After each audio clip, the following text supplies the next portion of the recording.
Hey everyone, sorry, I'm just fixing the stream info really quickly.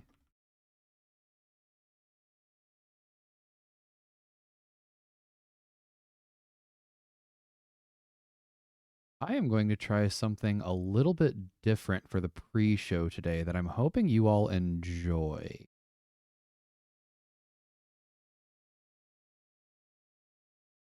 How's it going, everyone? Are you all having good days so far? Hey, hello, how's it going? Shaden, congratulations on first, Apostra for second, and Ish for third. You all got in here super quickly today.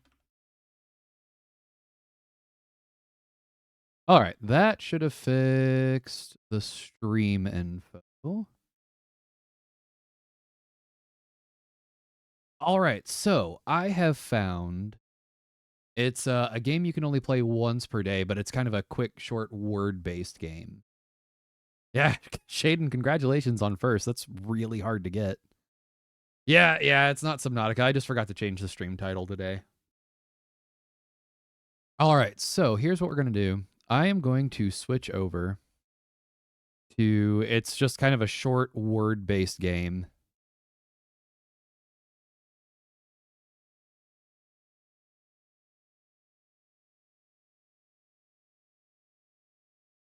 That fixed in the duck bunker here before people get more confused.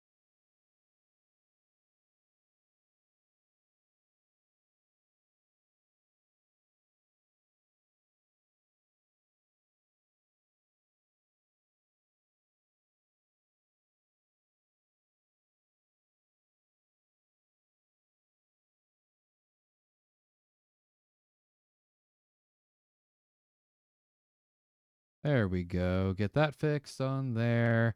All right. Hey, everyone. Sorry about that. Thank you for collecting your daily rubber ducks. And Momo Tobes, welcome in. How's it going? I hope you all are having a good weekend so far. So what I want to do, we have this word-based game that I found that looks really, really fun. So I'm going to get this switched over. So this game is called Clueless. I don't know if anyone's familiar with it. What it is, we have to start with a word. And ultimately, this game is trying to get us to say one specific word. Now, these are only one word answers. And as we get closer to what the word is, like it'll tell us how many steps removed we are from that word. So, for example, I'll start with the word dog. And we are 8,200 steps away from the correct word by saying dog. And this is what we'll play until we can get through ad break. So what you all can do, yeah, hello. It's a fun game, but you can only do it once per day. And I'm going to do this with you all while we get through that ad break. We've had ads in about 2.5 minutes. So if you're a subscriber or if you have Turbo, you don't have to worry about ads. But we do 3 minutes of ads every hour to get rid of that pesky pre-roll for people popping into the stream. Okay, let's try duck. Duck is a lot closer. It's a lot closer. So we could also try like taco. Well, taco's even worse of a guess, apparently. And so the goal is for us to try to figure out what the word is in as few of steps as possible. So then after ads and everything, pond. Pond is way further away. So after ads and everything, we'll get rolling with Ace Attorney. But this is just a little bit of a different something to hang out with on pre-show than we normally do. So if anyone else has word guesses, we can always take a few. Let's see here. Uh, hmm.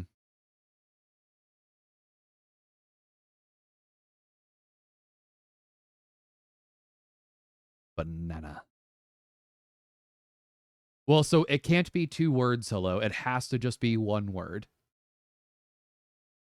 We can try rubber, though. Whoa, nope, definitely not rubber. All right, we're getting further away. So far, human is the closest we have. Now, uncle is the closest we have. Let's see here.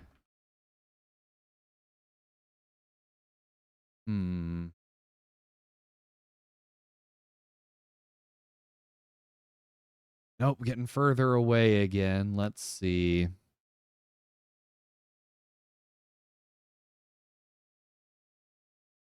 All right, ads should be starting here in about 30 seconds, and then we can go on to Phoenix, right? So we're still pretty far from whatever it is. Hey, congrats on the 30 stream streak, hello.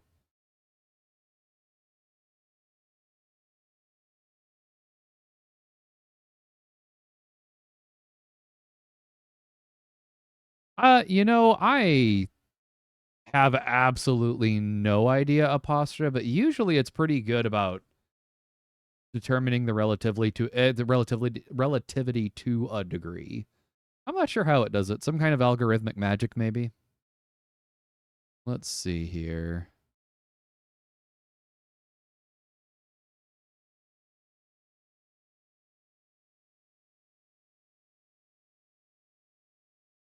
The last time I did this, I got super, super, super lucky, and on my like third guess, I ended up 30 steps removed. Let's see here. What can we do? What are we thinking? I mean, that's definitely a guess. Hey, Creepy Error, welcome in. Thank you for claiming your rubber duck. I hope you're having a good day, Creepy Error.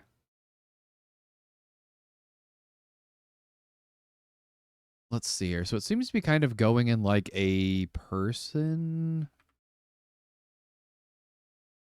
Probably not by profession, it looks like.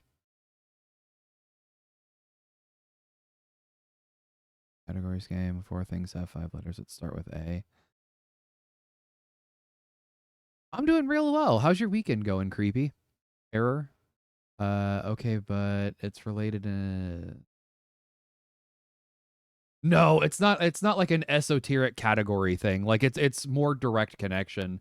Like the last time I tried this, it was I got to like floor, and then it was wall was closer, house was close, kitchen was closer, and ultimately it was trying to get me to like the word cabinet.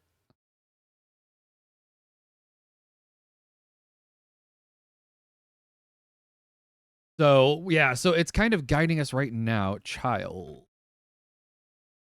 Man, we still haven't gotten... So far, uncle is by far our closest word. What would an uncle typically do? Oh, it depends entirely on the uncle. Ooh, good guess, Apostra. That got us way closer.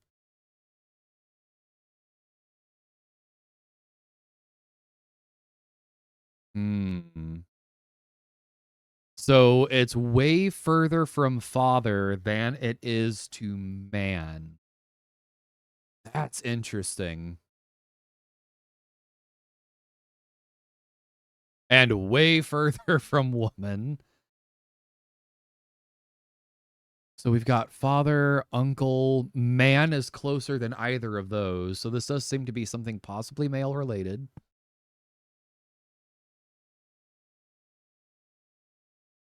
Hmm.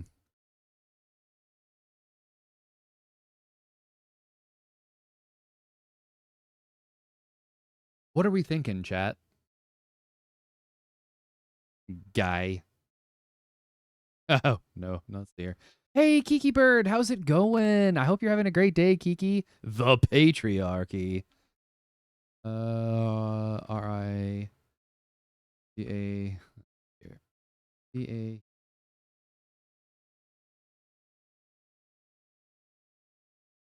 It is not the patriarchy. Oh, hello. Come in with a closer one. Mankind. Human? Oh, we've already guessed human. Mankind. Let's try people. No. Oh, that was a really good guess. So mankind is the closest one so far. Person?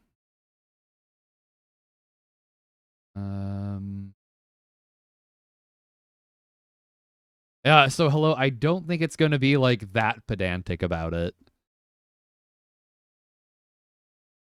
Let's see here. Okay, so the ad break is over. Hey, everyone, welcome back from ad break. I hope you got ads that you enjoy. We are just finishing up this round of Clueless, and then we are going to head on to Phoenix, right? Which I am really, really, really excited about, getting to continue our adventure trying to defend Miles Edgeworth. So far with this game, it's trying to get us to say a word, and it's telling us how far we are removed from the word it's trying to say. So far, mankind is the closest we can come up with. So if anyone has any guesses, I am happy to plan it.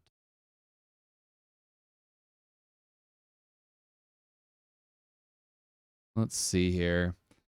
It's let's see here. Hey, Grey Duck, how's it going? I hope you're having a great day. Living Earthling? It does not acknowledge Earthling as a word. It acknowledges Earth as being kind of close, though. Alienish.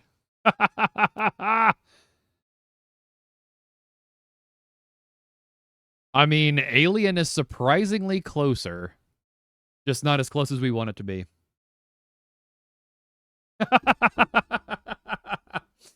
Yeah, this game is pretty specifically anti-apostrophe coded. It's real weird. Let's see here. So alien, Earth, mankind. Yeah, hello. I feel like that's kind of moving in the opposite direction we're trying to go, though. Because if you look, like, all the animal stuff was way down here. What are we thinking, though? What's closer than mankind specifically? Does anyone have any ideas?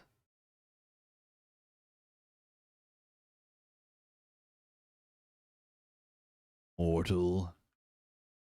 Wow. Okay, hello. That's a jump in the right direction.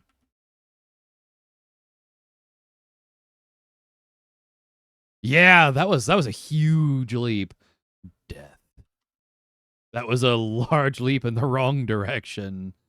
So 109 steps for mortal. So we're kind of getting on this track of like people living life, mortals.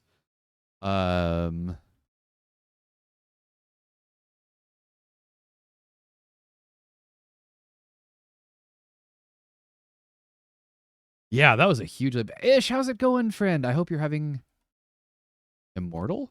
Oh, snap. Immortal was closer yet still. Interesting. Okay, so where are we going? Like deity? Is that kind of eternal, mortal, immortal god? That's in kind of a right vein.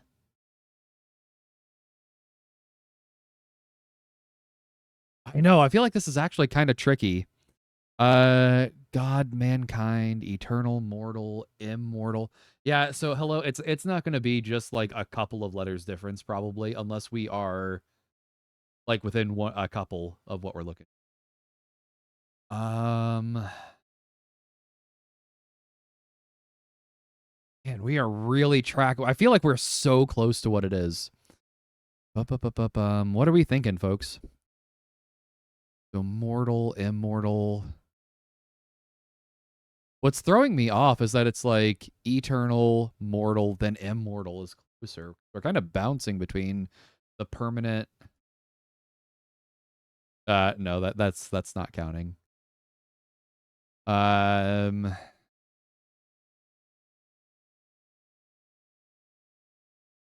it is, but it just may not recognize it in their data bank.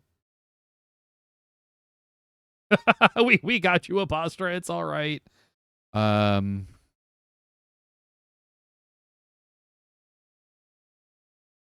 that's really bad. That's one of our worst guesses yet.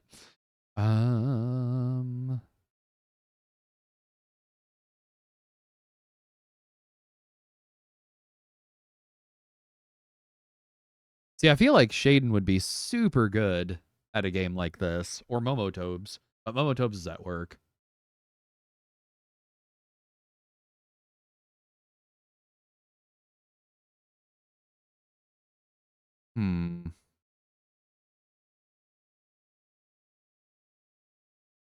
Oh, Grey Duck, thank you so much for claiming your daily rubber ducky. I appreciate that. Let's see here. Do we have any other ideas? But you're not awake enough yet. Yeah. So, hello. I think you're thinking a little too abstractly in terms of those sorts of words.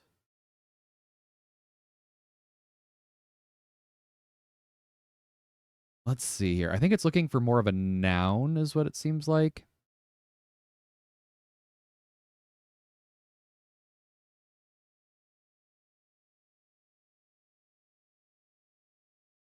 I'm apparently just like super not on this game's wavelength right now.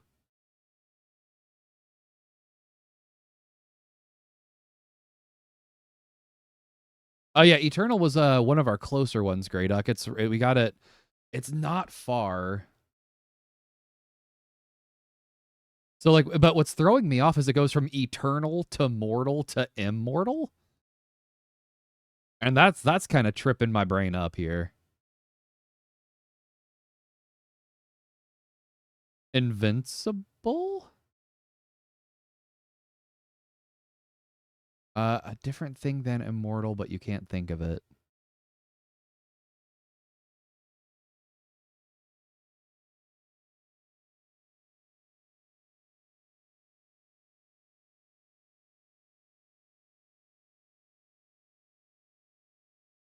Oh.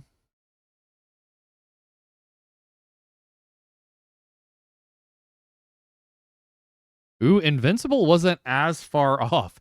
This is getting really strange. Yeah, once again, hello. I feel like you're tracking a little off from what the game can handle. There's a different thing than immortal, unless there's a different word you're thinking of, Apostra. Invincible, God, mankind, eternal, mortal, immortal. Well, now I just feel like it is throwing kind of opposites at us to an extent.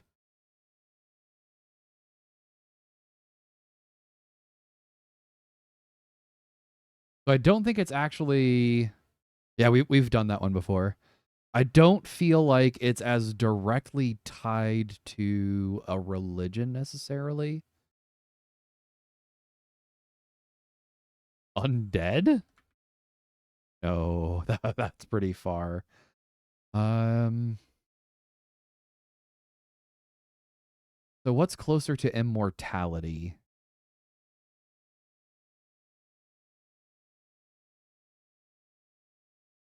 Oof, no, it did not like that. Um,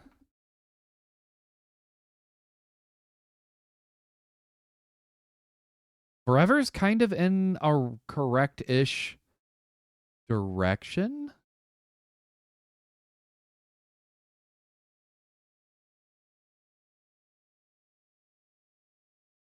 Timeless is kind of in that right direction.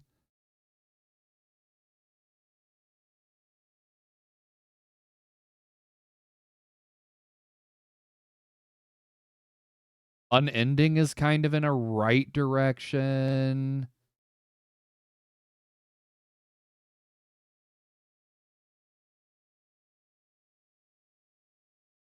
It did not like finite. Eternal, mortal, immortal, kind of in the realm of like unending, invincible.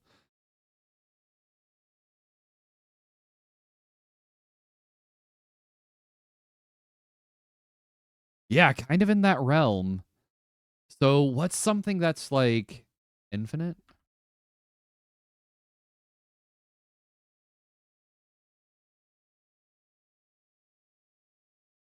Oh, okay. That's definitely in that right direction. Okay. So you see, we're kind of heading towards the direction of the word in terms of like things that don't end.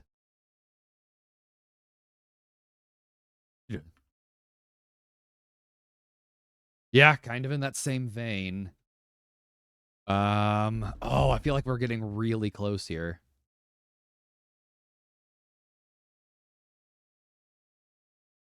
Not forever.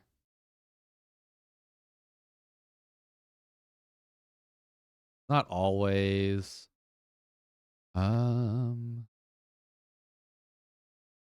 Geeky Bird with a 30 stream streak. Thank you so much. Nope, not everlasting. How is Perpetual further away?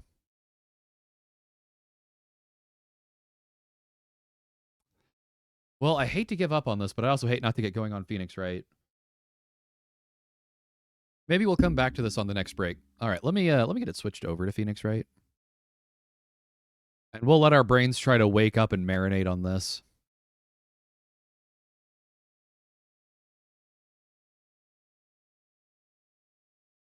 Hey, Gold Tiger, welcome in. I hope you're having a wonderful day. We'll come back to this and try to figure it out later when our brains have hopefully had time to wake up a little bit more. Thank you for collecting your daily rubber duckies. All right, so December 27th, 2:11 p.m., Wright & Co. Law Offices.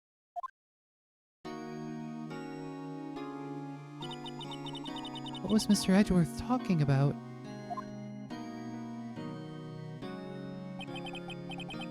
Yeah, I think so. A memory of a crime that I committed. A memory of murder. Murder. Murder. Thank you for the hydrate, Grey Duck.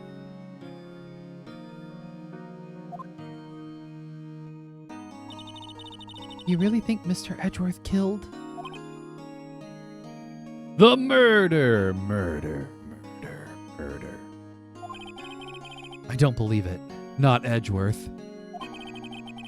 Some painful memory has been troubling him recently. But he'd never take someone's life. Never! Nick? Yo! How's everyone doing? What do you think of my performance today?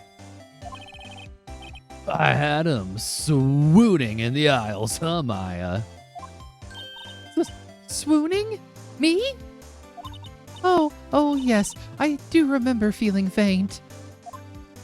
Right on. Tell me the truth. Was it like love at first sight, right? It was like love at first sight, right?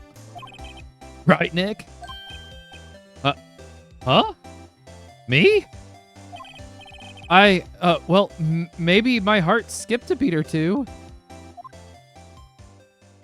Hey, Bench, welcome in. How's it going? I hope you're having a great day so far. I think you can do better than that. Come on! I saved Edgeworth in there, dude. Edgy! You should be bowing before me, yeah! Bow to your hero! I'm glad to hear you're doing well. Alright, let's try talking to Larry.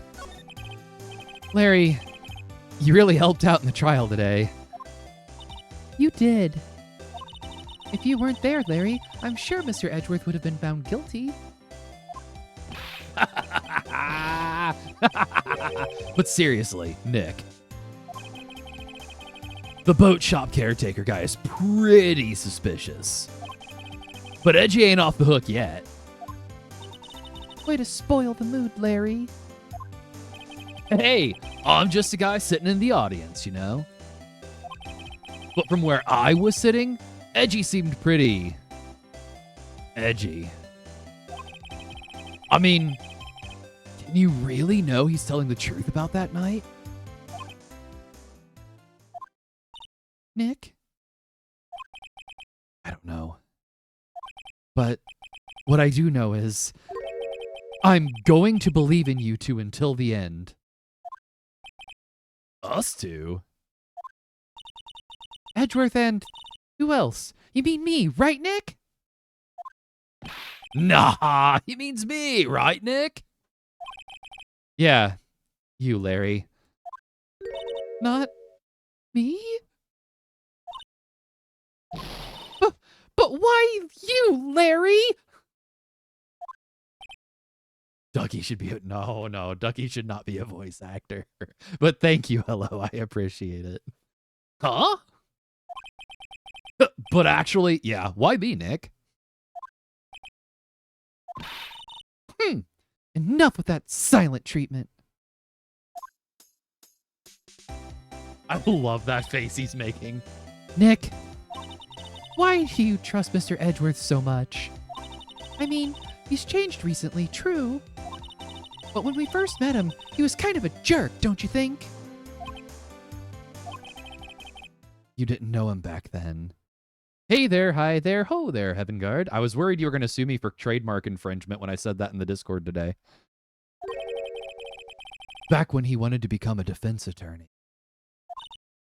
Wait, was that when you two were classmates? Yes, in grade school. They saved me, Miles. And Larry.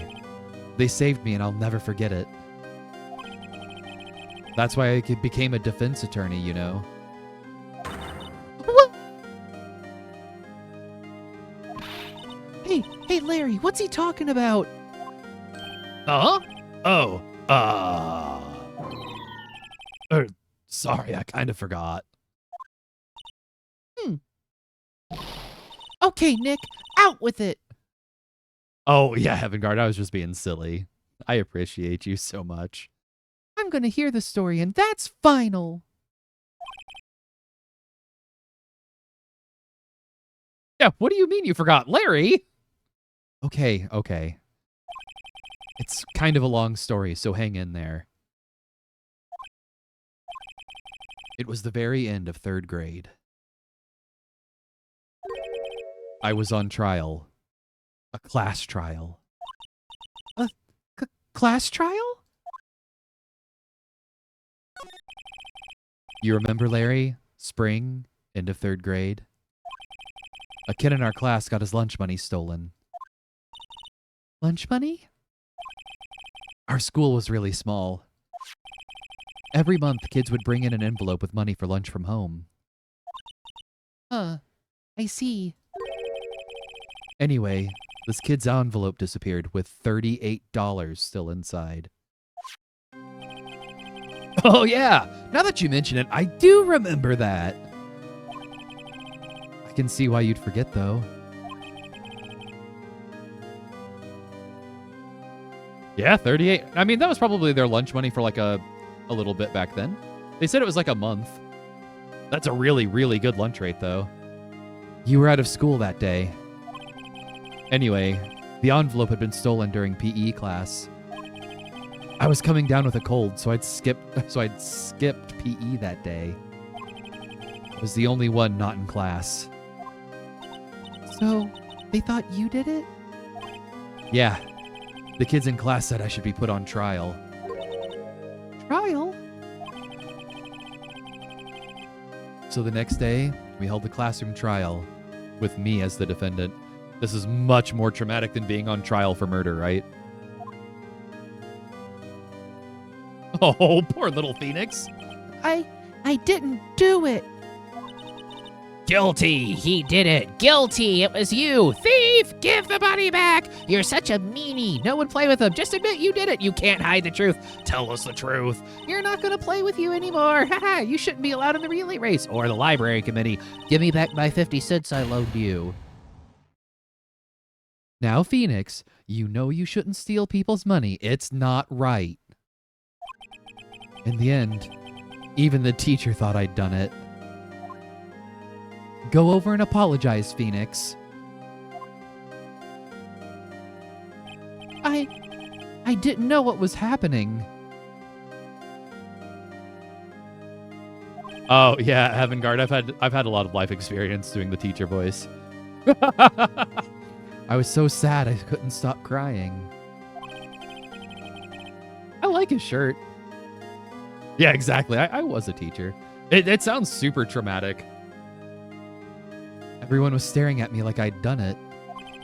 I tried to apologize. I went to where the boy whose money had been stolen was sitting. That's when it happened. Objection! He shouldn't have to apologize. The only thing that belongs in a trial is evidence. I'm trying to bring up Edgeworth's voice a little bit. Hang on. Anything else has no place. You should all be ashamed, amateurs. Miles? I love Tiny Miles so much. It wasn't you who stole my money, was it? I love Tiny Miles so much. No? Then you shouldn't apologize. Silver Chick, thank you so much for claiming your daily rubber ducky. Yeah, it's the full suit and the little bow tie that absolutely makes Tiny Miles even more lovable. That is why, Your Honor, this boy is innocent. But Miles, it was your money that was stolen. He's an adorable little tyke. We don't need proof. Make him say he's sorry. Why don't you all just shut up? Oh, wait, is that Larry? Oh, there we go. Larry. This is always how it is. Everyone ganging up and picking on one person. Silver, how's your day going? Give that third grader a cravat. Stat. Just think how he feels. He said he didn't do it, and so he didn't do it. It's in the past, so, you know, we're looking at this through memory lighting. Very well. I will replace the money myself. This class trial is over. That's how it happened. After that, the three of us were the best of friends.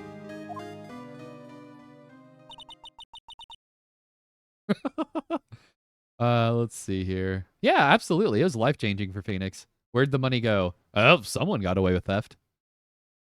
Wow, I had no idea. Yeah, I had no idea either. I mean, I forgot. That's when I learned what it meant to be alone. Oh. Totally alone without a friend in the world. Oh, that would be wild if it was Larry the entire time. Oh, that would be horrible. It must have been the wind. You did a good thing, Larry.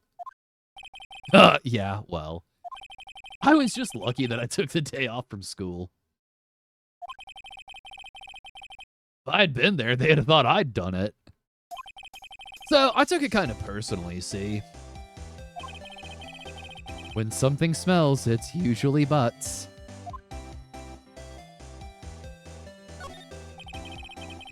Anyway, Edgeworth and I talked after the class trial. That's when I heard his father was a defense attorney. I remember his eyes would shine when he talked about his father. I still love little Miles so much. I'm going to become a defense attorney just like my father. Famous defense attorney. Like my papa. Then, a few months later, he suddenly transferred to another school. The DL6 incident. Right. I'm not so sure. The transfer probably had to do with his father's death. That's so sad. It was several years later when I heard Edgeworth's name again. There was an article about him in the newspaper. The headline was something like, "Dark Suspicions of a Demon Attorney." Fabricating evidence, manipulating testimonies, covering up facts. The article said he'd do anything to get a guilty verdict. Anything. But why? What happened? I mean, that's not the Edgy I used to know at all. That's what I thought too. I tried to get in touch with him. I don't know how many times. He never replied. I guess he didn't want to see his old friends. I couldn't just drop it though. I know, the Grey Duck, this is like... Once again, the writing in this game is so criminally underrated. This should be a franchise people are still talking about regularly. I wanted to meet him, to learn why he had become who he became. That's when I decided. Wait, you don't mean... That's why? That's why you became a defense attorney? To meet Edgeworth? If I was a defense attorney, I knew he'd have to meet me whether he wanted to or not. In court. Edgeworth believed in me, and I believed in him. What's up, Skullflame Drake? Hey, how's it going? How are things going for ya? Oh yeah, and I can see why, Bench. Like, people should be clamoring for more of this. 50,000 fix for Ace Attorney on AO3. Wow, that's a lot of fix. How's it going? Welcome in. I met Skullflame Drake through our friend Kyrie. Or Kari? Yeah, through Kari. Yeah, I love your enthusiasm for the franchise, Bench, and I totally get it at this point. And I'm just on the first game. Edgeworth believed in me. I believed in him. He's in pain. And no one's on his side. I'm the only one who knows the real Edgeworth.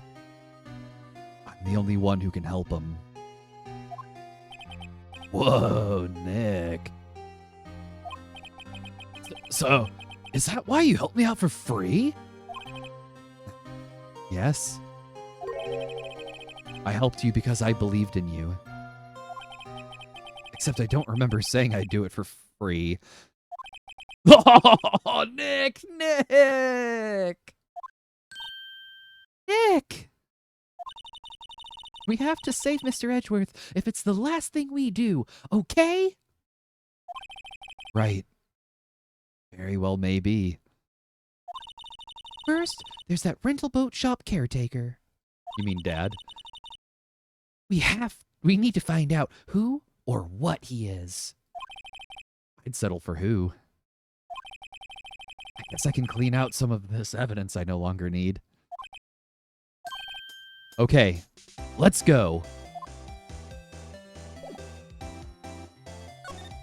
All right, let's see here. Kari, oh my goodness. How are you doing, friend? It's lovely to see you.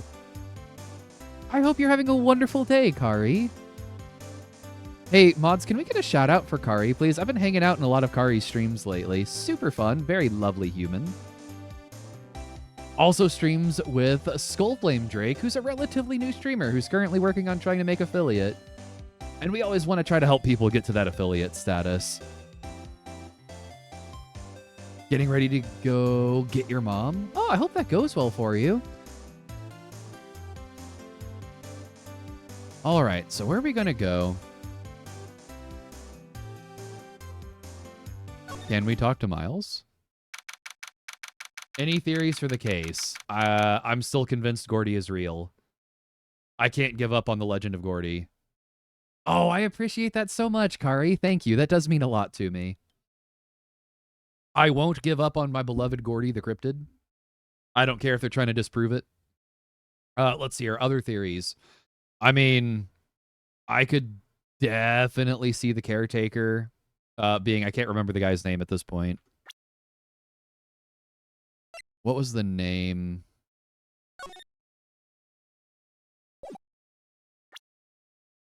Yeah, I can't remember the name. I think he's that other guy, though. From the DL6 incident. I think Kiki nailed it, like, the minute she saw the guy. Partially Crazy Cat Lady, thank you so much for redeeming your daily rubber ducky. How's it going? Pickle. You look as grim as always. Bench, thank you so much for claiming your daily rubber ducky. Mr. Edgeworth, I heard the story about the class trial. Class trial? What do you mean? Chilling at work while students are going on tours. I hope you have a good time at work. You don't remember? No, I don't. Your lunch money was stolen, wasn't it? In 3rd grade? Thank you for the hydrate, hello. Yeah, only Phoenix remembers. But, you know, there are those kind of moments in our lives, though, I feel like, that really define who we are as a person, that everyone else is like, "Oh, yeah, you mean that random thing from, like, 20 years ago? I guess. Yeah, sure." But, you know, we all have those moments. Lunch money? Oh. Oh, right. Yes, I seem to remember something like that. Nick, I think you're the only one who really remembers. Well, it probably only really mattered to me anyway. Mr. Edgeworth, didn't you know? That trial was the reason Nick became a defense attorney. Ridiculous. Gee, thanks. That said, it does sound like the kind of thing you'd do. You haven't changed a bit, have you, right? So simple. To a fault, even. Wow! Well, maybe yeah, but I think you changed too much, Edgeworth. Perhaps. Wow. Hey, Edgeworth. Why did you become a prosecutor anyway? You used to look up to your dad. You said you wanted to be a defense attorney, right? Oh, I love the soundtracks to these games. I've been listening to the soundtrack. I couldn't let myself deny reality like you. No, Edgeworth has a ton of emotion, hello. He's just intentionally stifling it. Yeah, exactly, Shaden. He has so much emotion and he doesn't want to let it show. He probably learned at a really young age that he's not allowed to show a lot of emotion. He's emotionally constipated. That sounds about right. What do you mean? My father was taken from me, and you want me to defend criminals? I'm sorry, right, but I'm not that good of a person. One suspect was apprehended in your father's murder, right? Oh, thank you so much for collecting your daily rubber ducky, Kari. Oh, yeah. Yeah, we'll see. Yes, the man trapped in the elevator with my father. Got it, yeah. I'll be careful with that. His name was Yanni Yogi. He had to be the shooter any way you look at it. Yet, he was found innocent. That defense attorney got him off the hook. It would be Robert Hammond. Or that would be Robert Hammond. Why, guys, thank you so much for the sub. I appreciate that, friend. And welcome in. What a dramatic entrance, Fly Guy. How's it going, friend? I hope you're having a good day at work.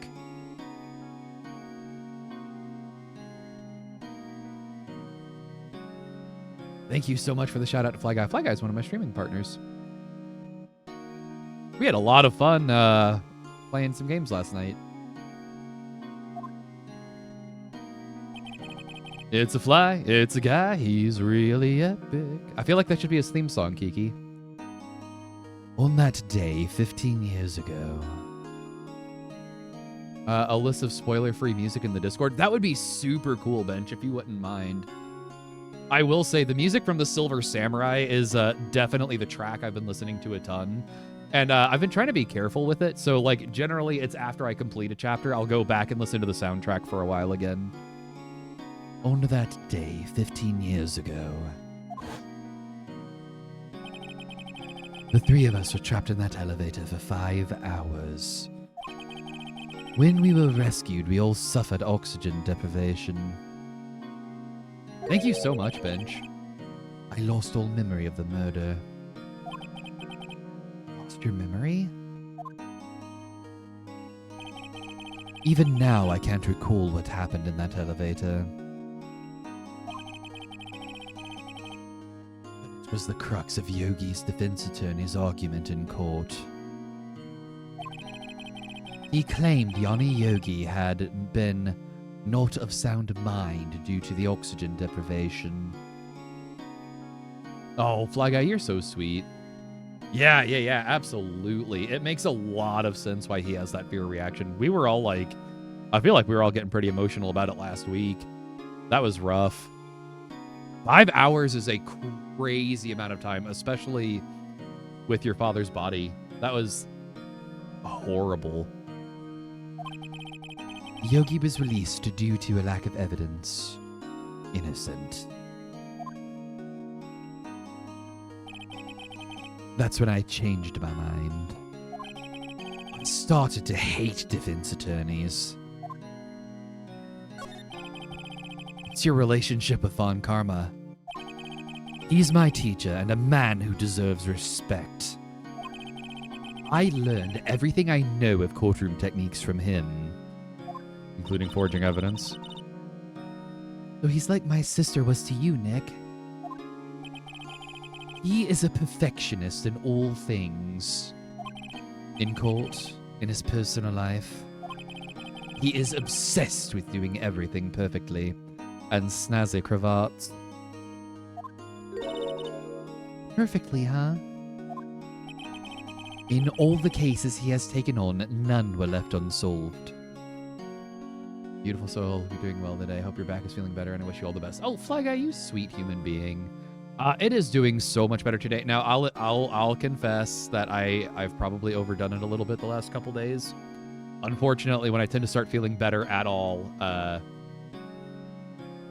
you know, I get excited. And not one suspect was declared innocent. Ever. But that's... I know. Okay, Shaden, that's not fair. I'm very patient in some aspects of life, just not when it comes to my own recoveries. I like to go. I like to move. I like to zip all around the place. It's possible some of these suspects were indeed innocent. I'm patient with people. However, it is impossible for us to accurately determine that in every case. All Von Karma does is his job. I find the suspect guilty perfect, or to find the suspect guilty perfectly. I do like to move it. In any case, it's nigh well impossible to find a weakness in him. Should a weakness appear, he would do everything in his power to make it go away. Edgeworth, we like to move it! If what you're saying is true, you're headed for a guilty sentence tomorrow. He's right! Now is not the time to praise the enemy, Mr. Edgeworth. It's a strange situation in which I find myself, I'll admit. No kidding. Oh, that's... See, look, he has emotion. Look at how sad he looks. Let's see here. Let's see if our old friend Detective Gumshoe has anything to say. Looks like Detective Gumshoe hasn't gotten back yet. Gumshoe, he won't be coming back today. Oh, really? He said there was some guy he had to arrest by tomorrow. The boat shop caretaker. He shouted something about catching him if it's the last thing I do, pal. Good luck, Gumshoe. That's the office mascot. Apostro will not rest until she has a copy of that mascot.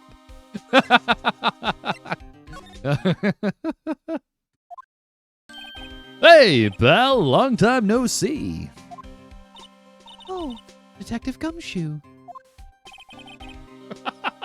I wonder if anyone's made one online to sell. Close one today, huh?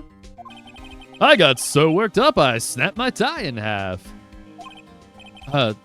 Sorry about that. No prob, pal. Thanks to you, we know who really did it. You mean the boat shop caretaker? Look, I'll make you a promise. I'll have that scoundrel in my custody by trial time tomorrow. They have. Bench, would you be willing to do us a huge favor? And if you know where to find it, let Apostra know. I want to make sure Apostra has a chance to get one if she really does want one, though. Come what may. It's my duty to you as a police officer. Gotcha. Now I'm off to catch me a criminal.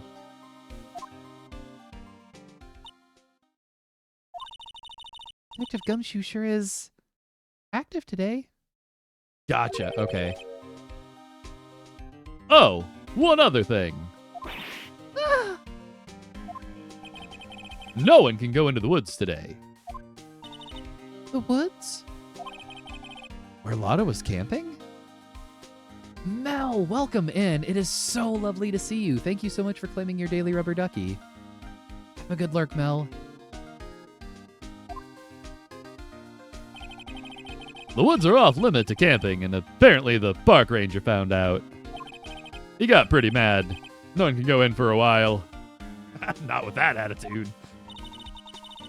I guess Lotta's in a lot of trouble. Anyway, I'll be seeing you tomorrow.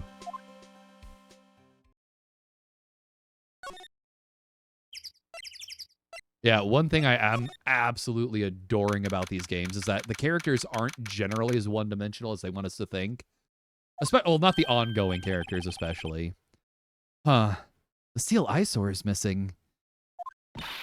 Eyesore? Avangard, oh my.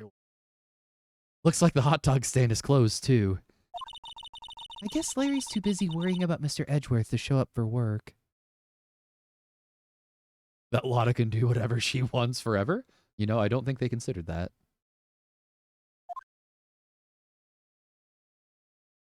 There's a sign.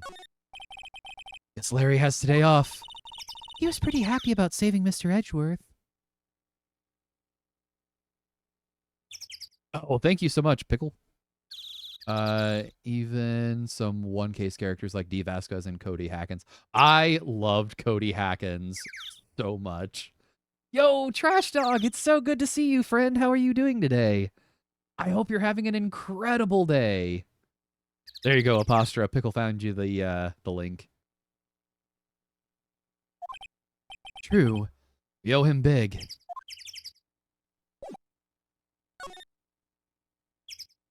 Thanks for the shout out for Trash Dog. I'm not sure. Trash Dog, do you stream?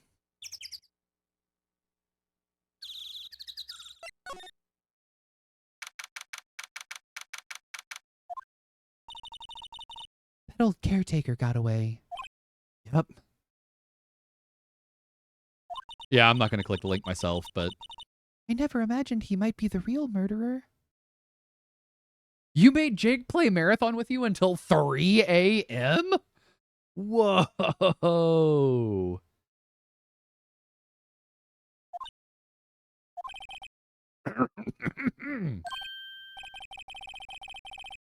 I know that clearing of the throat anywhere. That was the cheapest one you could find, okay. Hello. What might you be doing here? Out for a walk, hmm? Ah, the days of my youth. Like the scent of fresh lemon, you see. Let's see here. Mr. Grossberg, this is not the time for idle reminiscing. Mr. Edgeworth's trial ends tomorrow. Yes, that is true, yes. But from what I saw of today's trial, Edgeworth should be fine, right? Well, I'm not so sure about that. What do you mean by that? Well, I'm not sure. If you find anything out, come by my office at once. I may be able to offer you some assistance. Thanks. Bye. What do you think Mr. Grossberg was doing here anyway? Who knows?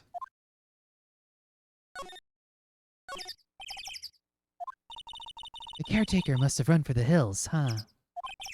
Yeah, looks like it. Didn't seem like a bad person. All right, let's try to get in. the shack. He left the parrot? Nobody's home. Hello, hello. Hey, it's Polly. I wonder where your owner's gone, Polly. Hello, hello. I can't believe he'd run off and leave his poor parrot to fend for herself. Hello, hello. You know he didn't leave the parrot. You had the parrot? It's been in your pocket. Yeah, exactly. We keep a copy of the parrot in our pocket at all times. All right, Polly, listen, we need to talk. Maybe I should take care of Polly, Nick. You probably shouldn't just kidnap her. The police know about her anyway. I'm sure they'll do something. Well, okay. Sorry, Polly. He says I can't take you. Great. Now the bird's going to hate me. That reminds me, Nick. And two Phoenix. Sad Maya noises. Polly here knows the number to the safe, right? Yeah, that's right. Polly, what's the number to the safe? 1228. Let's open it, Nick. Come on. I'm sure there isn't any money in there. Aw.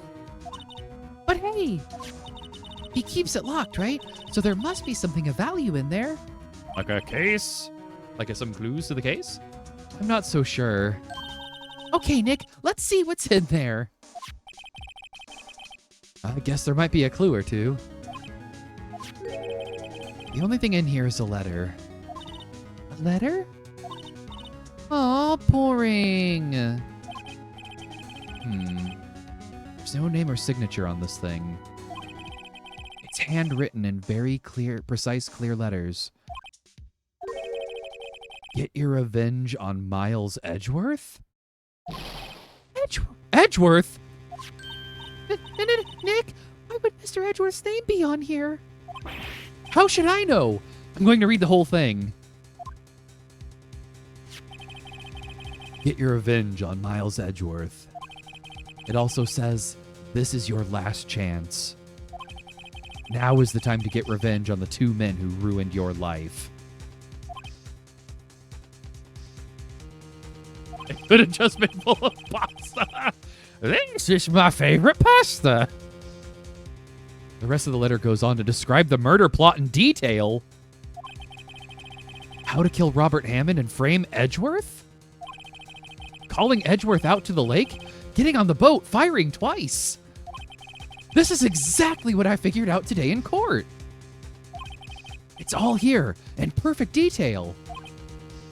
It was the parrot. It was the parrot the entire time. What do you think it means, Nick? I don't know, but it looks like these are instructions for the caretaker. When he killed Robert Hammond and called out Edgeworth, he was following instructions. But who could have written that letter? That would be kind of funny, Evangard. I did it. No one will believe you. And what does it mean to get revenge on Miles Edgeworth? Look, I don't know, okay? But one thing's for certain. This letter is an amazing clue. Ooh, you think it was Von Karma?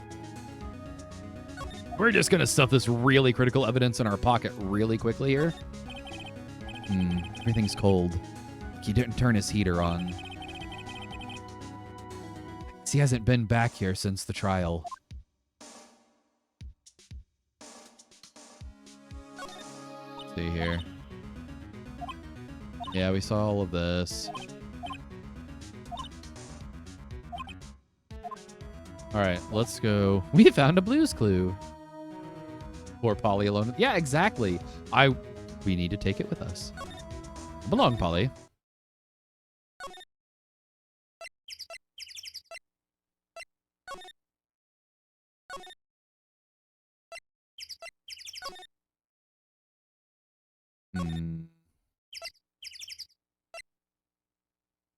Polly has a stove. Polly may be able to operate the stove. Who knows? Hey, buddy. We kind of... Do you know anything about this? The electric blanket table? Oh, wait. Hey, Miles, you want to see this? Edgeworth, see this letter? Hmm? This came out of the safe in the shack where that boat rental caretaker lives. Let me see. Revenge? On me? Who is that old guy anyway? Don't know. I'm suspecting Yanni Yogi? Could he be an innocent defendant you got declared, or could he be an innocent defendant you got declared guilty or something? Nice, right? But I don't remember that old man. Not at all. So, he was following this letter then. Which means there was someone else behind it. Now is the time to get revenge on the two men who ruined your life. Two men, meaning myself and Robert Hammond. It also says, this is your last chance. Last chance? Hey, maybe he's talking about the statute of limitations on the DL6 incident. Wait, that old man. What is it? Do you know who he is? Yogi. Could he be Yogi? Yogi? The suspect in the DL6 incident who was the one who was found innocent. It is entirely possible. All right, we do have an ad break coming us here. Surprise. There's a statute of limitations in this judicial arena. Shaden, I am not surprised by anything in this judicial arena at this point, I'm afraid.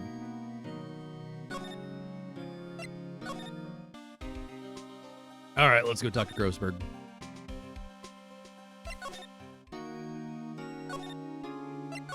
We do have an ad break coming up in about 3 minutes for anyone who doesn't know or is new around here. We do 3 minutes of ads every hour to get rid of that pesky pre-roll for people popping into the stream so that they don't need to see ads. But don't worry, during ad break, I will not keep playing the... we won't continue on with Ace Attorney until we get back. I do want people to be able to see this whole story. So during break, we usually just play words on stream. He's out again. When does he work anyway? Now, don't be harsh. Guess we'll have to come back later. I thought they told us to go. One day left, Nick. Yeah, I know.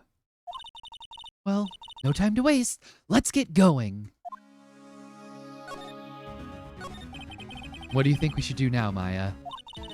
You would know best, Nick. Just do what you do. That should work. Well, had any good ideas? This is all tied to the DL6 incident. We'd better find out as much as we can about that murder before tomorrow. Something that happened back then has a hold on Edgeworth and it won't let go.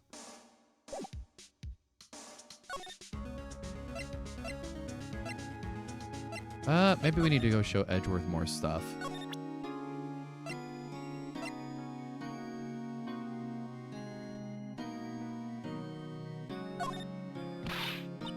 Oh, okay, sorry. Thought it might, I mean, here I thought it would help dredge up a memory of who Yogi is. Let's see here. All right, so before we get going on, we only have about a minute and a half left. Let me get switched over to words on stream really quickly.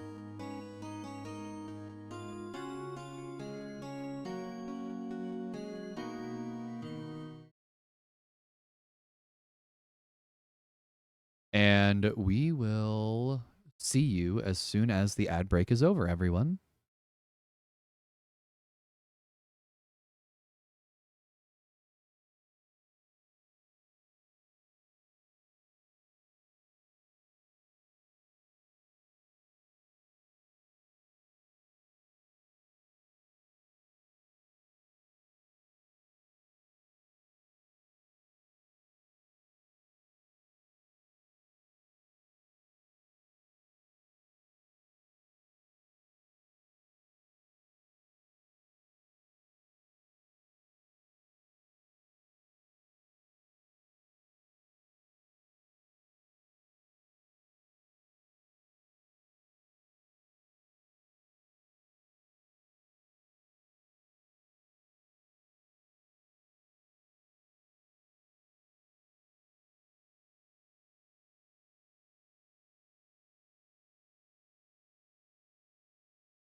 Human of Legend, thank you so much for the raid. Hey, how's it going?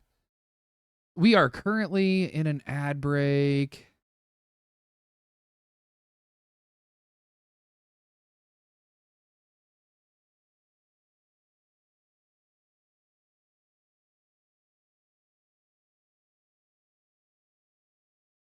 Just in case anyone got sent out to ad land here.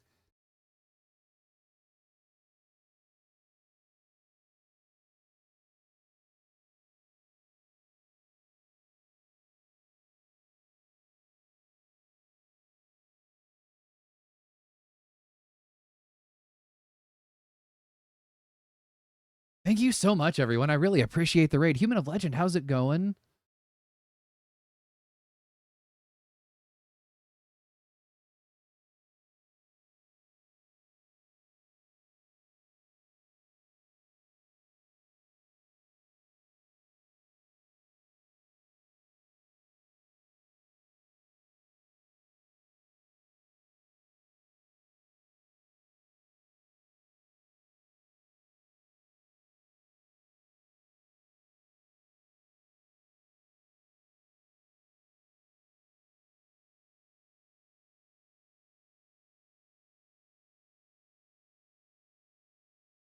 All right, we've only got about a minute left on the ad break, and if you're still here, Human of Legend, when we get back,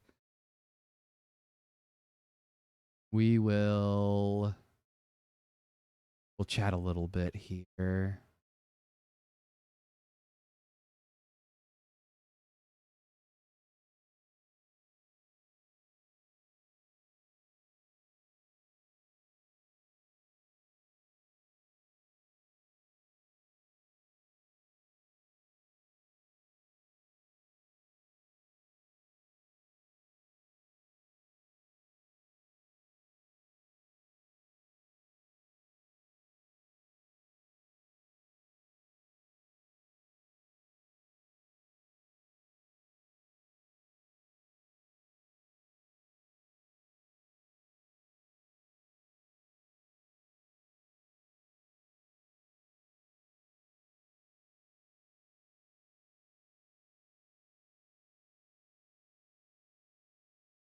All right, welcome back from ad break. Anyone who got us sent away to ads, if you got sent off to ads, I hope you got ads that you enjoy. While we were on break, the incredible Human of Legend gave us a raid, which I really, really appreciate. How's it going, Human of Legend? What were you playing today? Ah, no way, Zalius made it in. Hey, how's it going? It's so nice to see you. Let me go ahead and get switched over. Let's see how the rounds of words on stream went really quickly here. Shade and Shadow and Gold Tiger absolutely tearing it up this morning. And great job, Partially Crazy Cat Lady. Let's see here. Yeah, but anyway, thank you so much for the raid, Human of Legend. How's it going? What were you streaming today? Stream was great. You got Discord in your ears and you can't hear me very well. One sec. Oh, so sorry about that.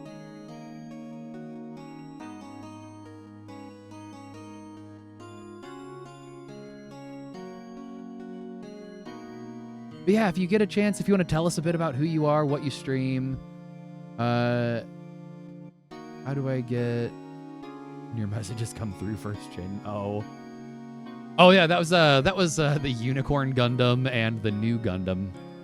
I do really like Gundam a lot. I like Transformers too. I'm just a huge Gundam fan.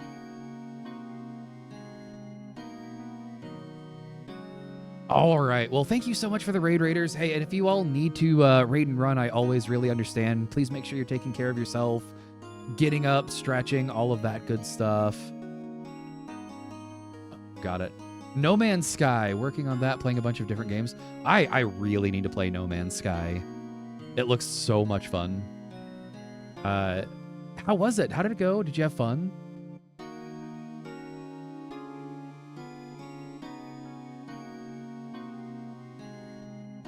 Go get lunch. No Man's Sky is fun. Well, thank you so much for the raid. I always really, really appreciate it. Yeah, the fact that you trust your community with me means a lot. Human of Legend is a new friend for our channel and is actually, we're in the same state, which is super exciting. Had no idea about that until we were chatting the other day. So, Human of Legend, thank you so much. I hope you have a wonderful lunch. Anyone new around here, if you want to hang out with us off stream, we do have a Discord called the Duck Bunker where we all hang out a lot. You love No Man's Sky, use your Xbox. Let's see, got it for Steam and had to start over. Oh no, I'm so sorry you had to start over though. And there's a link to the Duck Bunker in there. We're pretty chatty, really active in there. So just have a great lurk. I hope you have a wonderful time. Yeah, anyone who wants to hang out with us there in the Duck Bunker, we'd love to have you.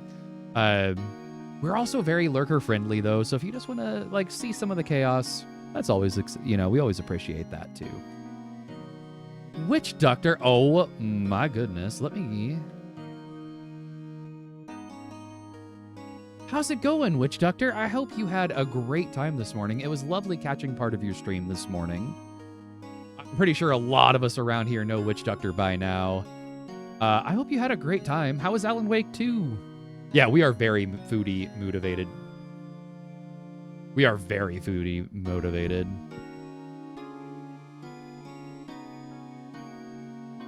Yeah, we're I saw a few of you over there in Witch Doctor's stream this morning. All right, let's get going on with some more Phoenix, right? It was the case that changed my life. And tomorrow, on December 28th, the statute of limitations runs out. How is court going? We are going on to day 3 of court, and that is the day where we are required by law to have a verdict in this world. Miles is in a bit of a dangerous situation. We're defending him from accused murder. I'm glad you're a foodie too. It's fun. But yeah, Xylius, if you're ever in there, feel free to, chat. We love having you around here. So we're defending Miles. Miles has been accused. We found out that all of this it has to do with a genuinely horrible tragedy that poor Miles witnessed when his father was murdered and then he got trapped in an elevator with the body for 5 hours. So this is, it's all coming back full circle and a bunch of incredible development. And we just found out that actually Miles is, he was intentionally framed and possibly going to be murdered if we're not careful. There's also a statute of limitations on murder in this world that's relatively short. Tomorrow? Could that be a coincidence? But even if the case is finally closed on paper, it will never be erased from my memory. Never. Poor Mr. Edgeworth. Oh, poor Miles. Let's talk about Yanni Yogi. Yanni Yogi was a court bailiff at the time. We just happened to be in that elevator together 15 years ago.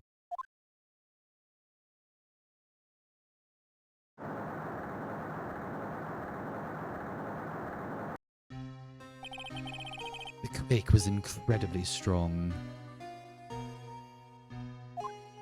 Ooh, Kiki keeps dropping all these crazy guesses that are doing real well. Before I knew it, everything went dark. We were there for so long. It felt like forever. The air thinned, and the darkness closed in on us in that little box. Karma's about to retire and wanted to help give his student closure. Ooh, that could be interesting. I don't know if... Yeah, that's the thing. I can't imagine Von Karma trying to retire. That's the thing. Wanted to find the true killer before the statute of limitations went up? Ooh. I mean, that would be really interesting. I would also love to see Von Karma get arrested, but they knew Phoenix would do it. Oh, man. That is an interesting theory. We became unsettled. Help! I can't breathe! Quiet! I said quiet! You're not making this any easier. I want to get out! Help! Get us out! Don't shout! You'll just use up more oxygen.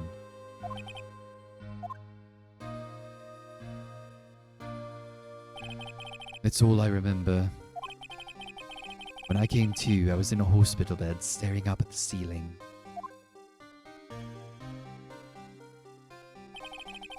In court, Yanni Yogi's mental condition was called into question.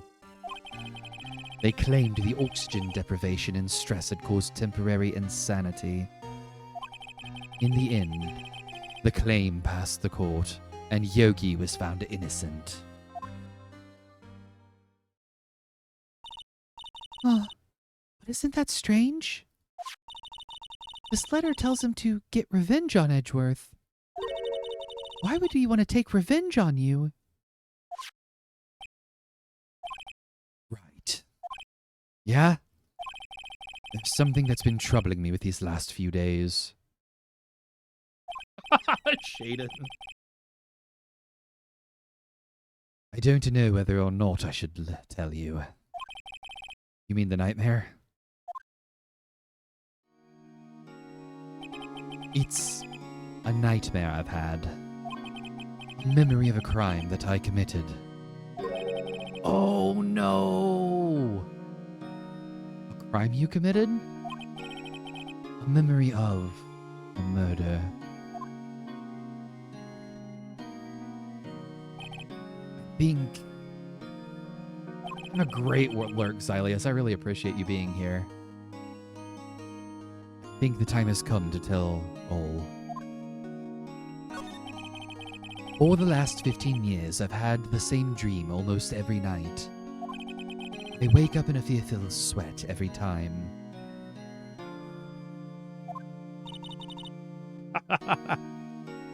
Kind of dream. It's a dream about my father's killing in the dark. Help! I can't breathe! Quiet! I said quiet! You're not making this any easier! I want to get out! Help! Get us out! Don't shout! You'll just use up more oxygen. I can't breathe! You're using up my air!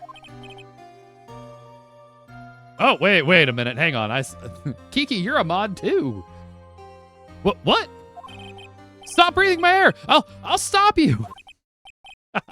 Ah, what are you? Stop breathing my air! No! Father! He's attacking Father!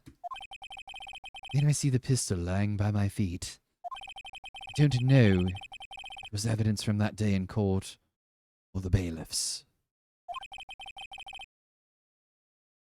In a daze, I pick up the pistol.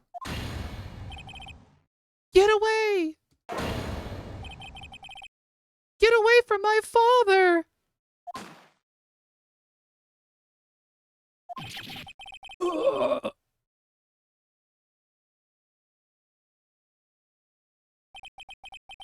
And with that scream, I wake. It's a bone-chilling scream. A scream that has rung in my ears for the past 15 years. But... That's just a dream, right? Right? That thought is the only thing that has kept me sane for the last 15 years. But what if I'm wrong? What if it's real? They say that sometimes people shut out memories in self-defense. Maybe it was I who killed my father. What? If you think about it in that way, this letter makes sense. Get your revenge on Miles Edgeworth. Think about it. Yogi was really innocent. That's why he wanted revenge against me. Wait, Edgeworth, you mean... It was me. I was the true criminal of DL6. I shot my father.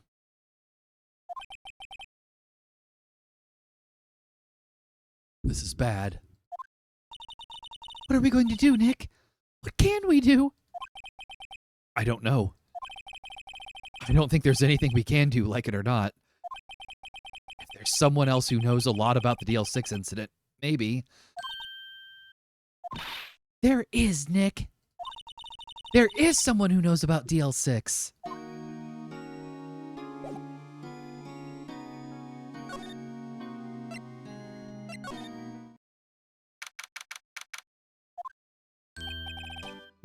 Mr. Grossberg? You're working? Yeah, that's a great question, Kiki. Oh, hello there. What's wrong? You look troubled. No kidding. I can't believe you're not. Oh no, Xylius, I'm so sorry your stream broke.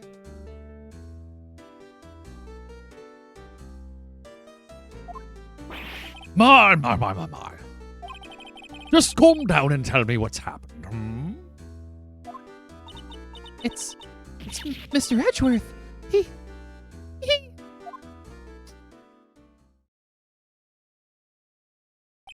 I see. So, Edgeworth dreamed he shot his own father. It's only a dream.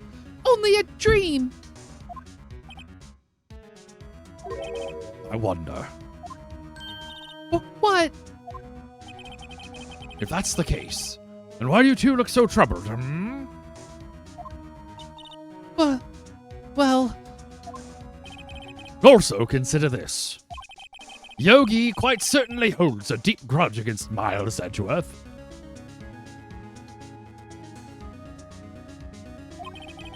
So deep he'd want to frame him for murder. This leads me to surmise that Mr. Edgeworth's dream was not a dream. It was real. As you imagined. Miles Edgeworth threw the pistol to save his father. The pistol fired, and the deed was done.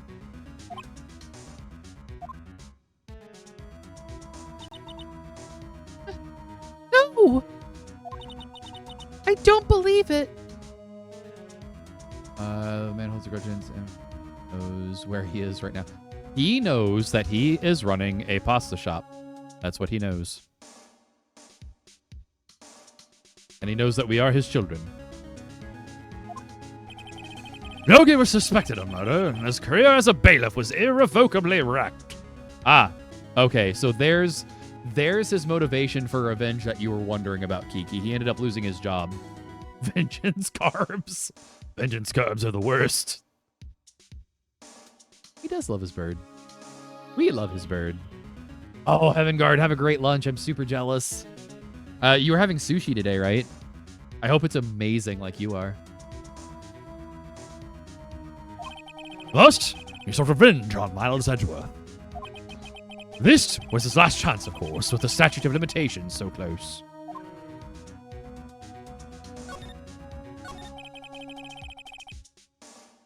I'm really glad, Bench. What do you know about Edgeworth's father? He was a defense attorney without peer. It sounds trite, but it's true. Well, he may have had one peer now that I think about it. Kiki is such an incredible human. We all love her so much. Your mentor, Mia Fey. My sister? Gregory Edgeworth was very disapproving of Mr. Von Karma's techniques. That's no surprise. Von Karma is an extreme man, forged testimonies and evidence are nothing to him. The result? He had a perfect win record in court. To beat him, Gregory Edgeworth tried to call attention to his methods. And? He lost. And died in despair, as it were. I see. When Gregory Edgeworth was killed, the police called on a spirit medium. That was your mother, Misty Fey.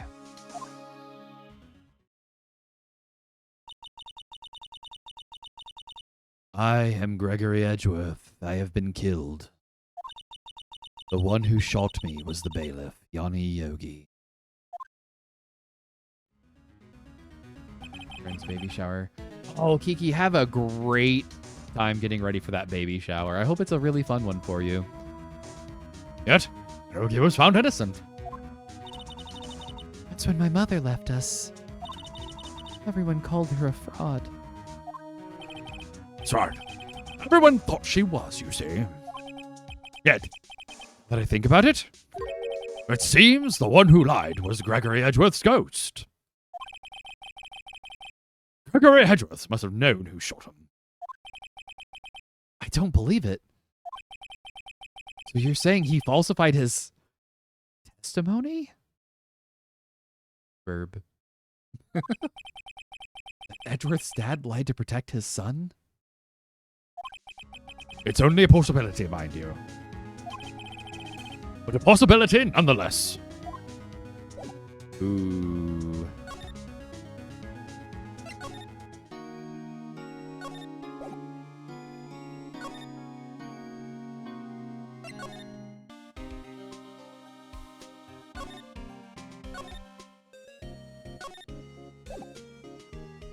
Let's see here.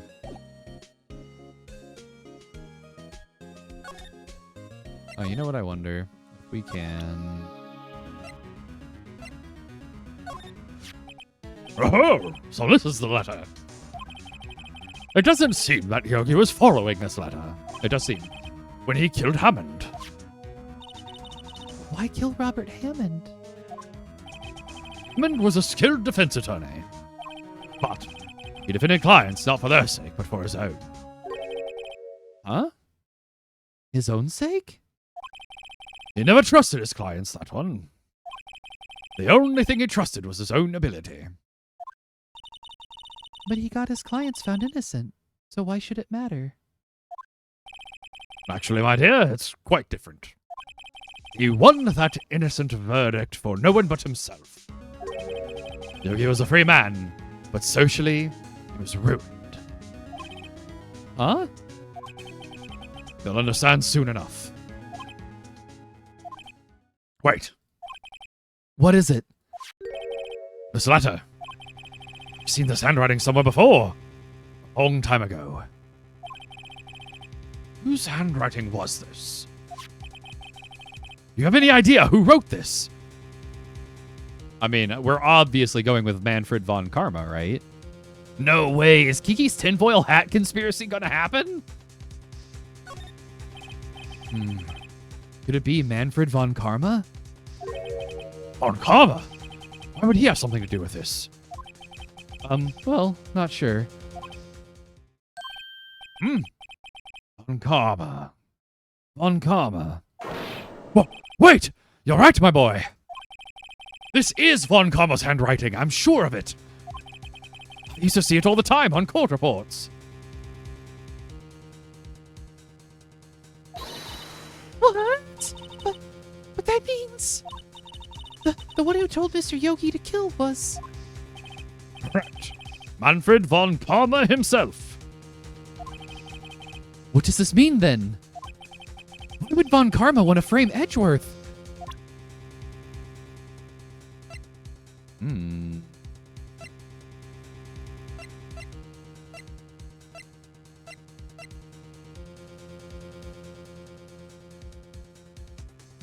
It's all good, Apostra.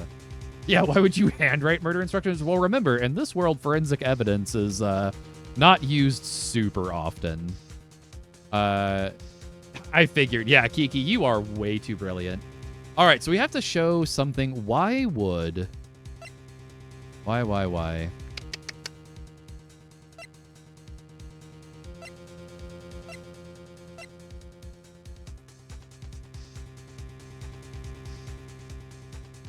Oh, yeah, Shaden, Von Karma, Kiki was right. Von Karma did write the murder instructions for Miles.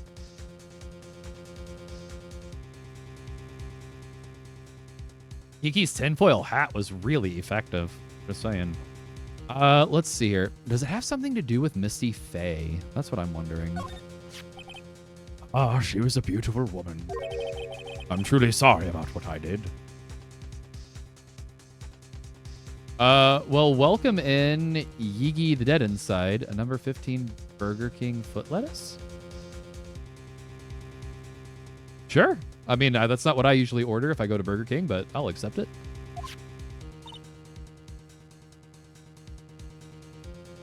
I'm not sure who that would be.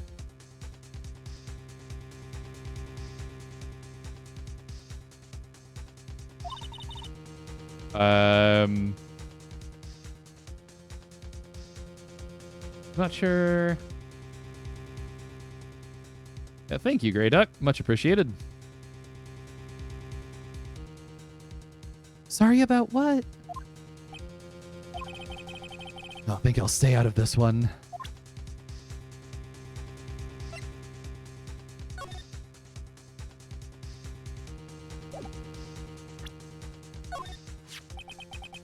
Gregory Edgeworth?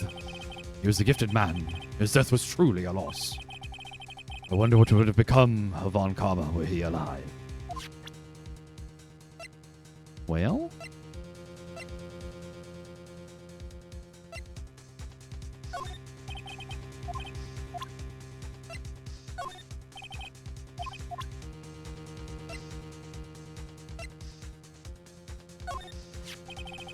Kiki in a tinfoil hat? Absolutely. This incident took place 15 years ago tomorrow. So tomorrow we'll see the completion of not one, but 2 trials. All thanks to the statute of limitations. However, I'm afraid the damage that the Deal 6 incident has done will never be erased.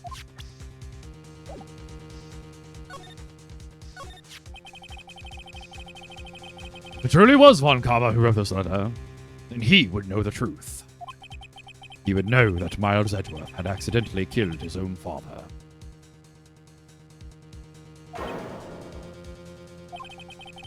He'll say as much tomorrow in court, I should think. He'll press point until the court finds Miles Edgeworth guilty. Oh no. But how could Von Karma know about Mr. Edgeworth's past like that? Because that was his mentor. Even Miles Edgeworth thought it was just a nightmare. That I do not know. Yet, I do know that Von Karma is both persistent and a perfectionist. He may be seeking to satisfy a grudge against Gregory Edgeworth by hurting his son. What do you mean? It was 15 years ago. Von Karma met Gregory Edgeworth in court, and Von Karma did win. But he didn't make it through the trial unscarred. What happened in the trial between Edgeworthstad and Von Karma? Von Karma got the guilty verdict he wanted. He won the trial.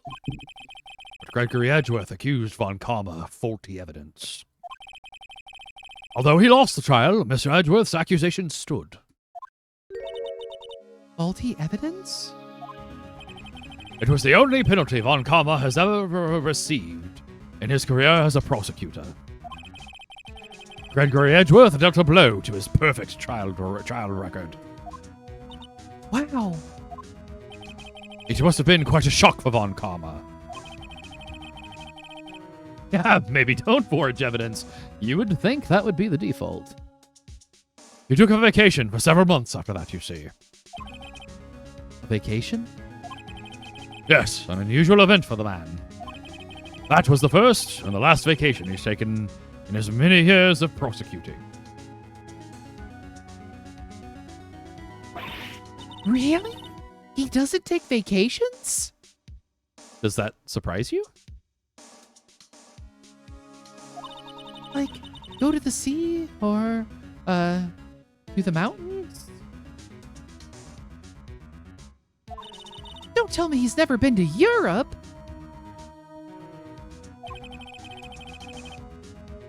Oh, and thank you for the follow, Disco Juice. I'm so sorry I missed that. In any case, that was the only time he took a vacation from work. I believe the penalty upset him quite a lot. Wait a minute. Did he take on Edgeworth as an apprentice to set this whole thing up? Was he playing like 4D chess all of these years? He's European?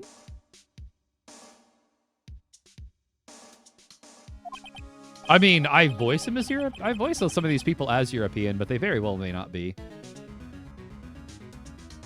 God, if he wanted to keep a perfect record so badly, why would he take such a long vacation? He's been playing chess and we've been playing checkers. Von Karma is not an American name. Well, that's true.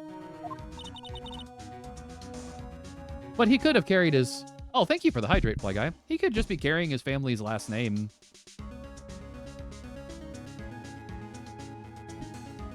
What do we do, Nick? Von Karma's going to bring up Deal 6. You can bet on it. What if Mr. Edgeworth pleads guilty to Deal 6? I won't let him. Yes, Mr. Wright. I hate to say this, but even accidental murder is murder, you know. I know that. I just believe in Edgeworth's innocence. I can't believe he'd kill someone. But Nick, Mr. Edgeworth admits it himself. His father must have lied to protect him from beyond the grave. I don't care. I know he's not guilty. Mr. Wright, if you say so, I suppose I could go check again. The police files might hold something of interest. Oh, don't worry. We've already snooped through those. Mr. Grossberg, thank you. I can't promise anything. In fact, I think the chances of finding something are quite slim. I understand. Yeah, this game does have an anime. I think Jake watched part of the anime. The police materials.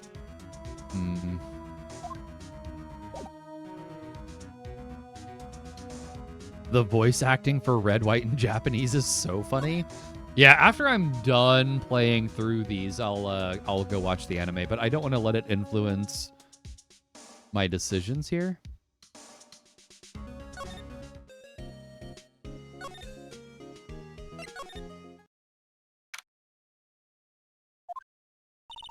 There's hardly anyone here. Quick, steal the mascot! Everyone must be out looking for the old guy, Yogi. Ah, it's you!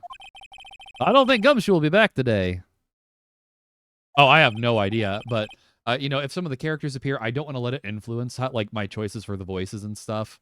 Oh, it does follow. Yeah, that wouldn't be good for me to check out. He's staying out late looking for someone. Sounds like Detective Gumshoe is pounding the pavement for real. We were wondering if we could check out the records room again. Well, no, I can't just have anyone wandering around in there. But I guess Mr. Von Karma's in there now anyway. You can go in as long as he's there. I don't know why he became kind of Bostonian, but here we are. Von Karma? Yeah, he just arrived, actually. Von Karma's in the records room? Nick, let's hurry! We have a gun on us. This is it, Von Karma. The final showdown, see? Dusty as always. We were only here just yesterday. I'm sure they haven't had time to clean. What's wrong, Nick? Nothing. I was just noticing that he isn't here. Von Karma. Uh-oh. Look, an open drawer. Huh? One of the drawers here is open. Someone must have been looking in it recently. The label says, Unsolved Cases, Evidence. Unsolved cases? Nick! The file for DL6! It's completely empty! What? What are you doing in here? Von Karma! You. How do you know my name? Huh? Have we met? What are you saying? We see each other every day, don't we?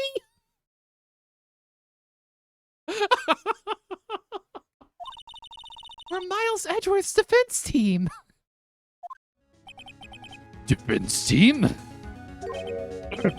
I beg your pardon. You see, I rarely remember defense attorneys.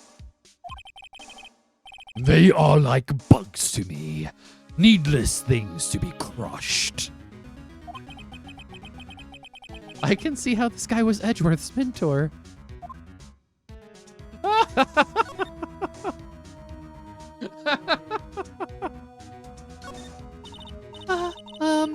Mr. Edgeworth is your student, right?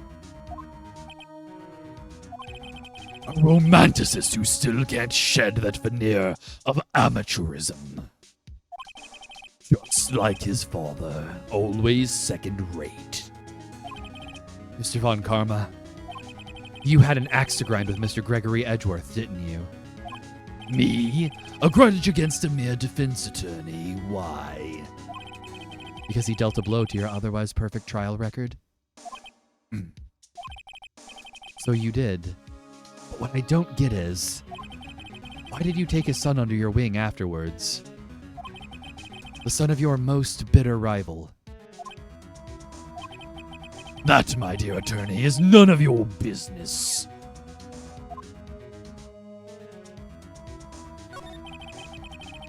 Tomorrow will be the last day of this trial. It's been a while since I've had a defense attorney last this long. Aw, hey Ducklet and Atomic Shadow, I love you too. I hope you're having a good day so far. Still, you will lose in the end. For anyone who doesn't know, Ducklet and Atomic Shadow are Shaden and my children. Miles Edgeworth will admit his own guilt. His guilt of 15 years ago, you mean? You're quite the researcher. If you've done your homework so well, then certainly you must understand. You know what Miles Edgeworth will tell the court tomorrow. We were right. So Von Karma is going to bring up the DL6 and was going to bring up DL6 in court tomorrow.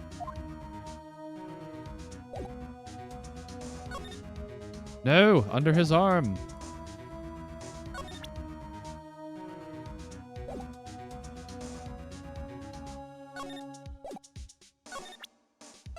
How about these murder plans?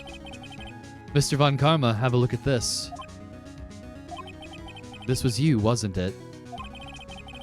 There should be an option. Tackle. It's super effective. You instructed Yanni Yogi to commit murder. Yanni Yogi.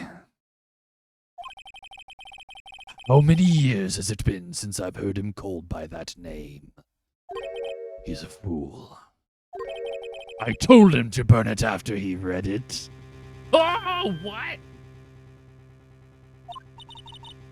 So, you admit it? You wrote Mr. Yogi this letter. Yes, my dear defense attorney. Thank you for taking the trouble to bring it to me. You've saved me from a lot of needless hassle. What? Nick, what is that thing? Ah, a stun gun for self-defense, usually. Indeed. 600,000 volts will course through your body like a dog touching an electric fence. 600,000. Oh, don't worry. People don't die from it. Usually. Now give me the letter. No! Quick, throw Maya at him. No! Whoa, what are you? He's so on brand. He would just have a taste. I didn't actually mean to throw Maya at him. No, that was a terrible joke. I'm sorry. What have I done? Maya! Ducky didn't mean it. Out of my way!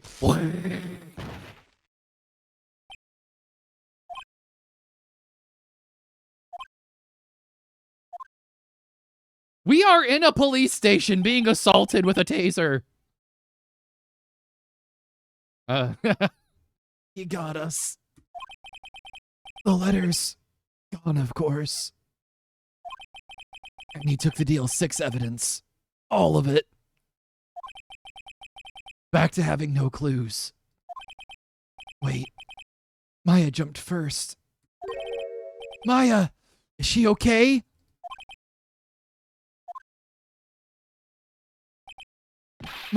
Maya!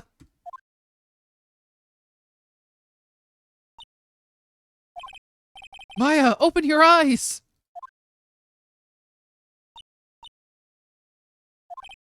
Maya!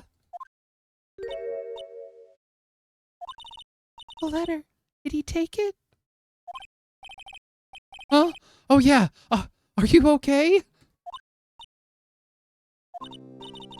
I couldn't stop him. I jumped as fast as I could, but one shot from that thing knocked me out cold. I'm useless. I'm no good as a lawyer or as a medium. I couldn't even call my sister. Not even now when we need her the most. Well, yeah, Phoenix is a good guy. Like, Phoenix, despite his flaws, is a good human being at the end of the day, and I think that's what makes him so endearing. Oh my gosh, I'm actually tearing up during this. I wish I hadn't woken up at all.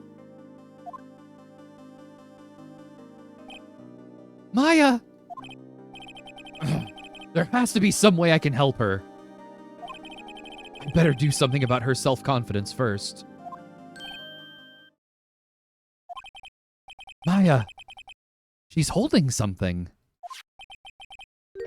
What is that? A bullet? DL6 incident, evidence number 7. Taken from the heart of Gregory Edgeworth? I remember. Von Karma was holding this when Maya jumped him. DL6 bullet stashed in a pocket. You know, as one does, evidence in the pocket. I'll prove it to you, Maya. You're most definitely not useless. I'll prove it to you in court tomorrow. Oh. Here, Polly, hold this bullet for me, please. I do love our own personal lore that everything is in our pocket. If it's evidence, it fits into pocket. Have a great lurk, Gold Tiger. We really appreciate you being around.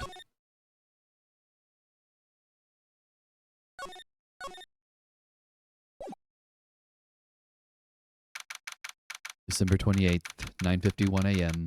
District Court, Defendant Lobby number 2.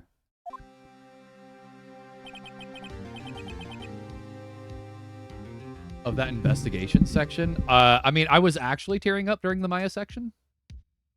That was really good, and I'm appreciating the more story-based bit of it there. That was really good.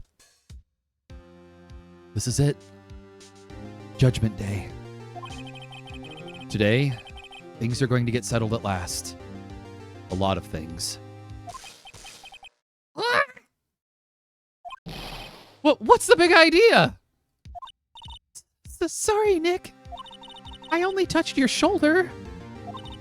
I guess the shock hasn't worn off from my run-in with the stun gun yesterday. Wait, she got powers from it? More powers? Anyhow, today's the last day of the trial. Good luck, Nick. Yeah. Thanks, Maya. Edgeworth is looking glum as always. Hope Von Karma doesn't push him too hard. Whoa! What are you doing? Sorry. I'm sorry. I just thought I'd just cheer you up with a pat on the back. Yeah, you know.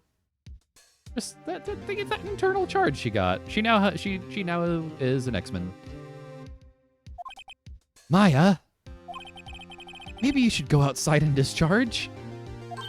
Right. Good idea. She. Try not to electrocute anyone on your way out. Whoa, yeah, pal.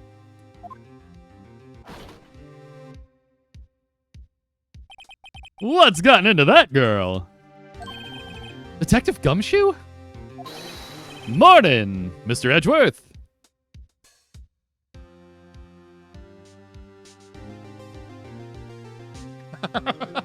Step 1, don't shock people. 5 seconds later. Good morning. How did it go, Detective? Have no fear. As promised, I've captured our runaway caretaker. I just brought him in. Took all night, pal. Thanks, Detective Gumshoe. You must be tired. Actually, after that shock I got on the way in, I feel pretty good. Yogi says he's forgotten his own name. Maybe we shock him into remembering.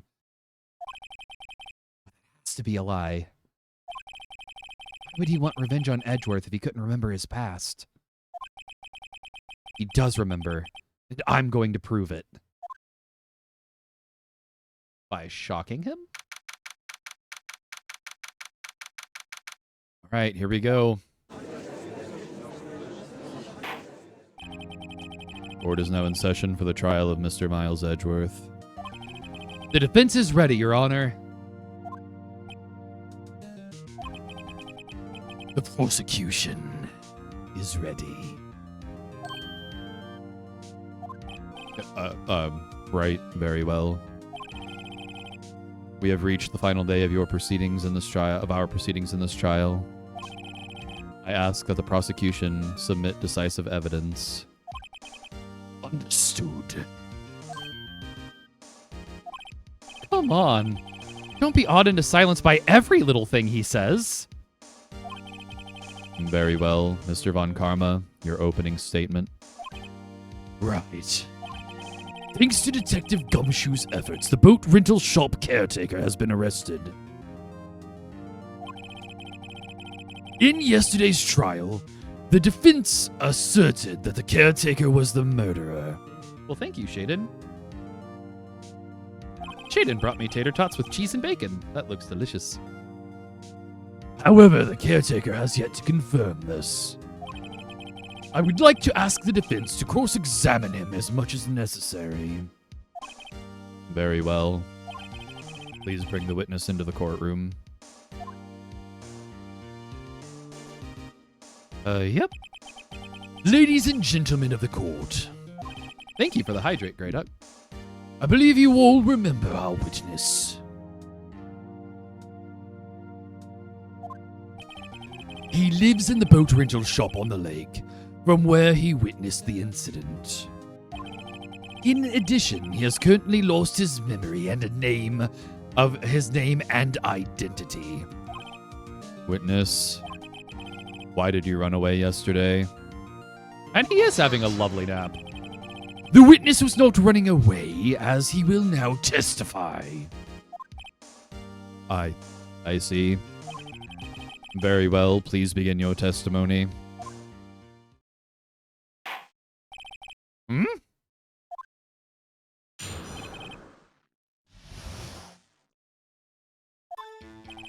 I'm really sorry about just leaving like yesterday like I did. Well, I wasn't running away or nothing. I went to buy some food for Polly, see? I figure I got nothing to do with this incident anyhow. I mean, I need one of those moto things, right? And I don't got one. So my testimony yesterday stands as is.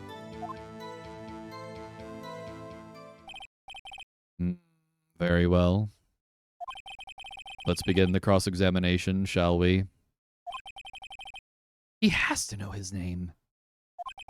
Yanni Yogi. You're Yanni Yogi, and I'm going to prove it.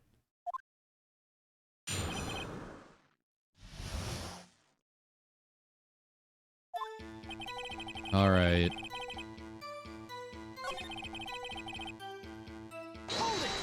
I mean, he did quite literally. He did quite literally just run away. Then why did you leave? Yeah. In the middle of court, you decided to leave? Food? Well, Polly's a bit of a gourmand, you see. He only eats these high-quality bird pellets from France. They only have them in the big pet shop downtown. But you weren't arrested until this morning. Why did you go back to the caretaker? Why didn't you go back to the caretaker's shack? Well, I kind of got lost, you see.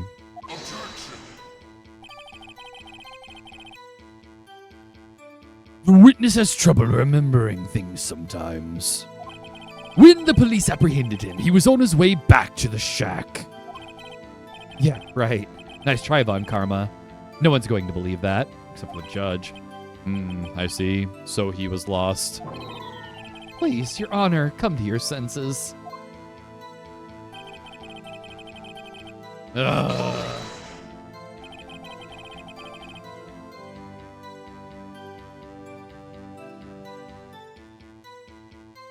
You've lost much of your memory. Is that correct? Yep. Seems like it.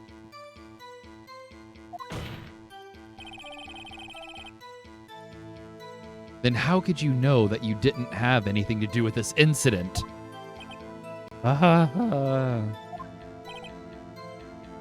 Or maybe you're lying about not having your memory. You know exactly who you are.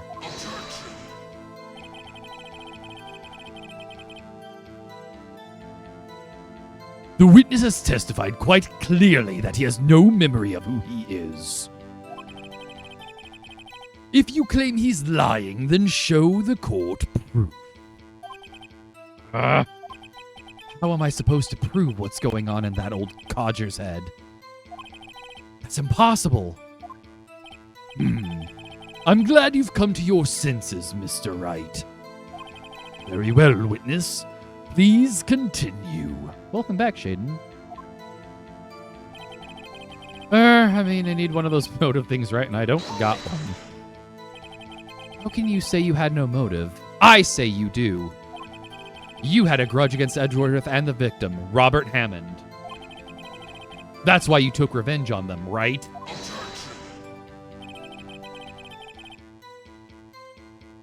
Please don't make me repeat myself, Mr. Wright.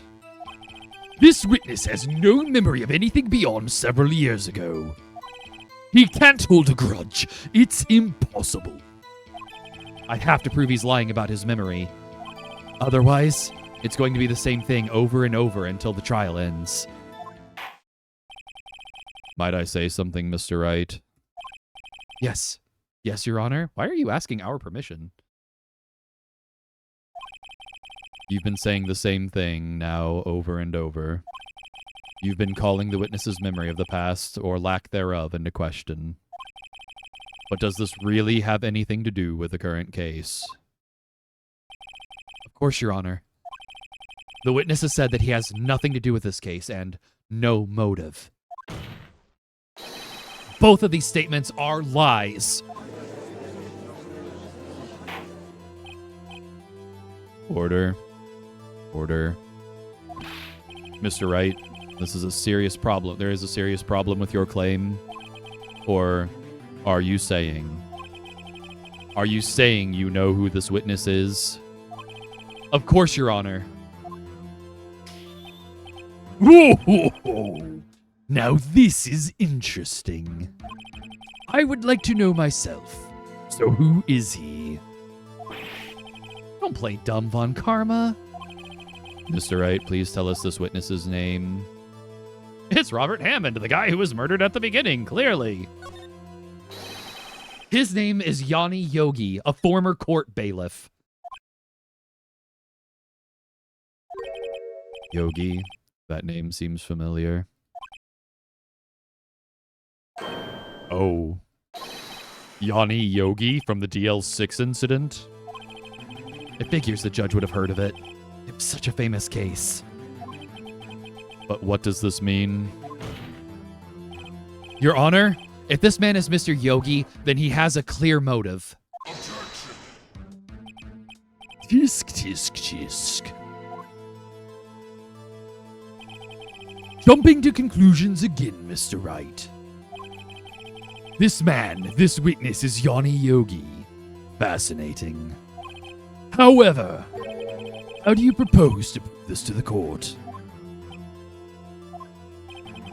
This is a court of law, as you may recall. You need proof. And allow me to repeat once more that the witness has lost his memory. This is it. I have to do this now. If I can't prove he's Yogi right here, right now, then I've got nowhere else to go. Nick, how are you going to prove it? How can you prove that he's Yanni Yogi?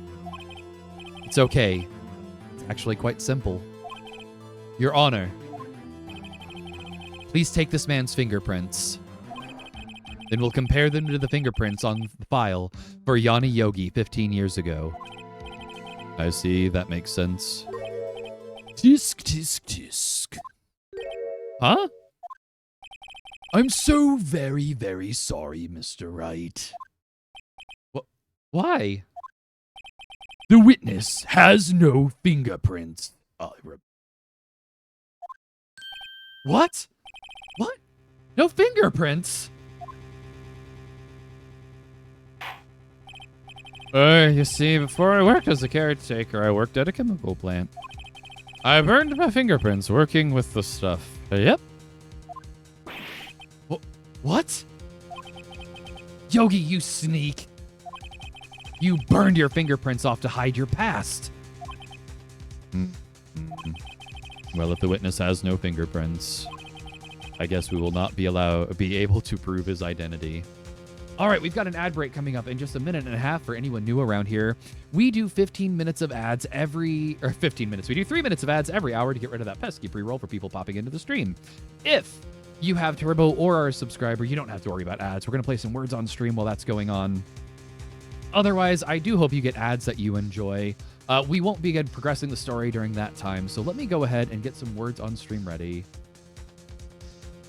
We just give up on identities around here in Court of Law. It's so not important. Who needs proof? All right, let's go ahead and continue. Words on stream, and I will see you all after the break.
All right. We welcome back from ads anyone who got sent away to ads. If you got sent away, I hope you had ads that you enjoy. As soon as we are finished with this round of words on stream, we will continue this intense court case.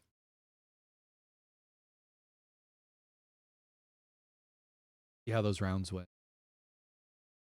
Jake, welcome in, friend. It's so good to see you.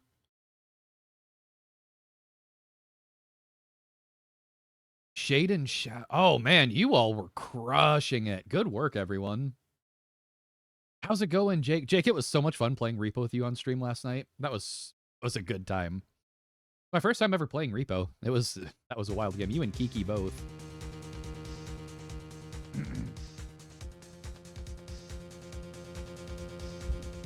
And thank you for letting me be a guest on your stream. Both of you. I guess we will not be. Yeah. Okay, so we, as soon as there's an obstacle, we give up on that. No! Tisk, tisk, tisk.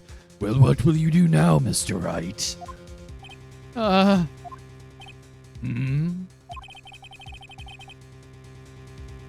You're having such an autism moment? Oh, I'm sorry, Apostrophe. But we genuinely just love having you in our community. I hope you know that. It seems that the case has been decided, no?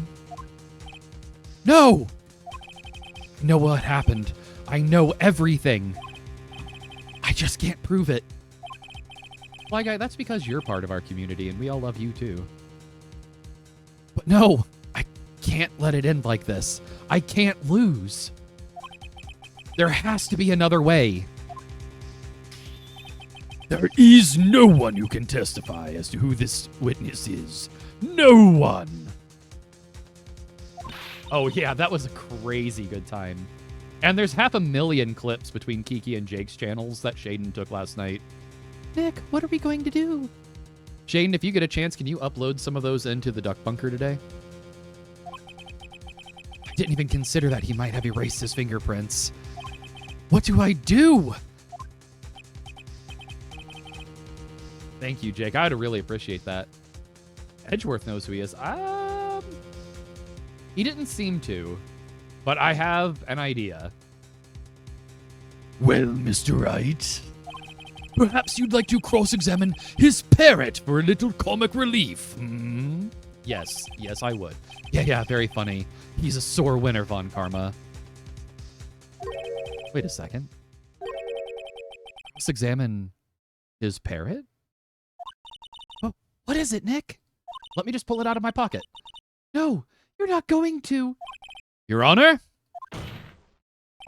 The defense would like to take Mr. Von Karma up on his proposal. Take Mr. Von Karma up? On my proposal? I will marry you, Von Karma. Exactly, Your Honor. I would like to cross-examine the witness's pet parrot.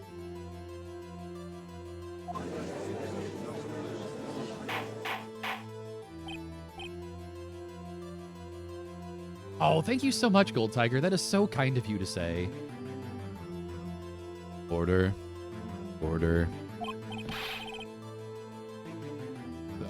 Well, what do you think, Mr. Von Karma? Thank you for the hydrate, Fly Guy.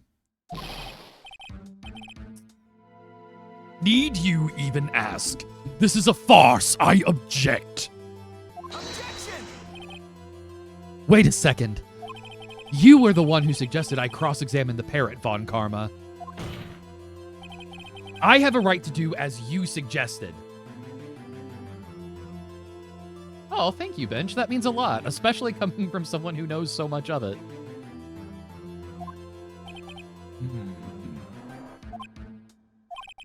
Well, if you're so desperate, then please be my guest. Of course, should you go through with this, and nothing comes of it, then I hope you're ready for the consequences. Nick, this is crazy. Well, still want to go through with your little game?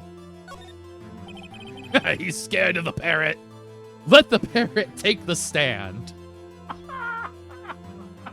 You're upset they didn't get... Oh, for me to voice the anime?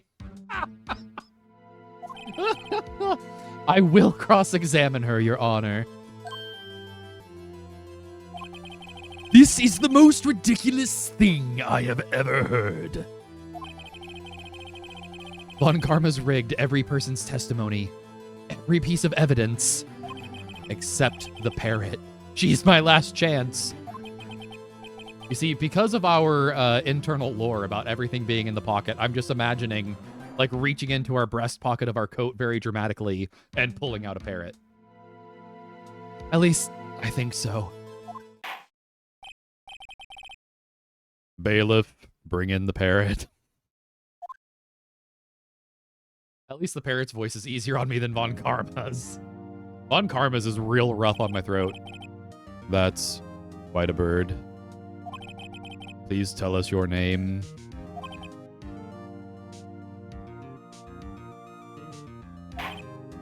Name!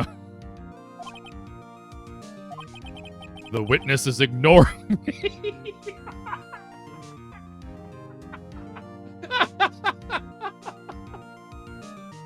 Stop ignoring me. I'm the judge. It must hurt to be ignored by a bird. Very well, witness. Who is your owner? Please, testify for us.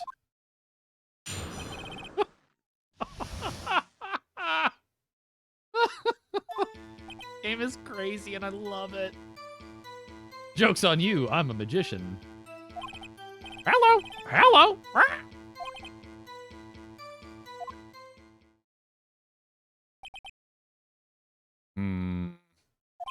To be fair, that's a better testimony than we've gotten from some of the other people in here.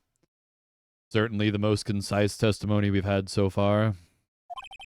Very well, begin your cross-examination. Right. What are you going to do, Nick? I don't know. What are we going to do, Maya?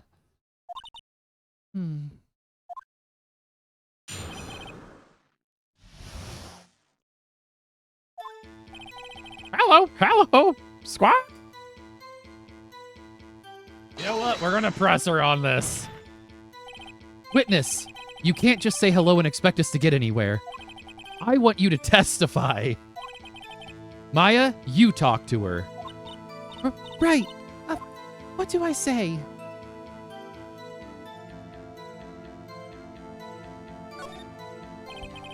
Maybe I should get her to say her name? Polly! Polly! What's your name? Polly. Polly. Squawk. Mr. Wright, I think we've established this parrot is named Polly. Does this have anything to do with the owner's identity? No. Well, I guess it doesn't really have anything to do with that, no. Please only ask questions pertaining to the matter at hand. Yeah, leading the witness. Very well, witness. Continue your testimony. All right. So we know we need to press the bird.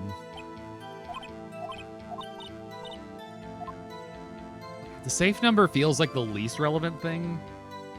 Have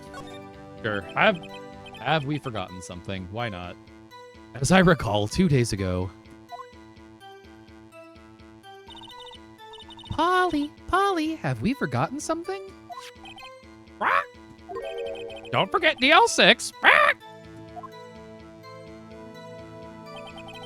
If I can get Polly to say that here, that will prove that the caretaker had something to do with DL6. Polly, have we forgotten something? Hello, hello. Squawk. Traitor! That's not what you're supposed to say. Forgot something. Something we forgot. Hello, hello. Squawk. Uh-oh, it's not working, Nick. She won't say it. This is ridiculous. Why won't she say it? Something the matter, Mr. Wright? Did he bribe the parrot? I think he bribed the parrot. Not so fun fact. Wait. Don't tell me Von Karma expected this. Wait, did he really bribe the parrot? He couldn't have retrained the parrot. Could he? He trained her not to respond when we asked if we'd forgotten anything? Well, I guess we should try to get some information out of her. Oh, I had no idea about that bench. All right, let's see here. So we can't press her any further.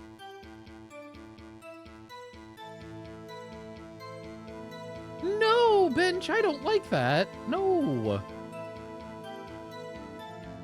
Okay. So I don't think asking about the safe is going to do anything for us. Let's...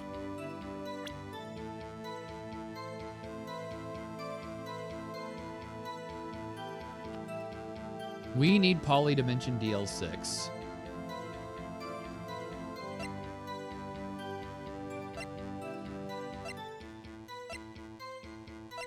Can we show Polly the picture of the bird? Yes, that. So if we show Polly this file, is that...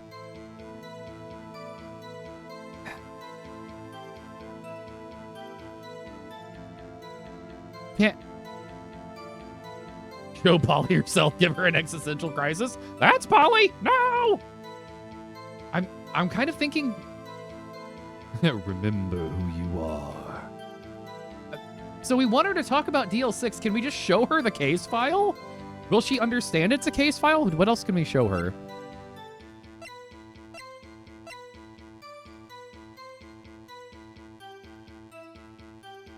Let's try it. I'm not confident about it. Your Honor, what do you think about the witness's statement? I'm not sure I follow. The photo of the dead body? Ouch.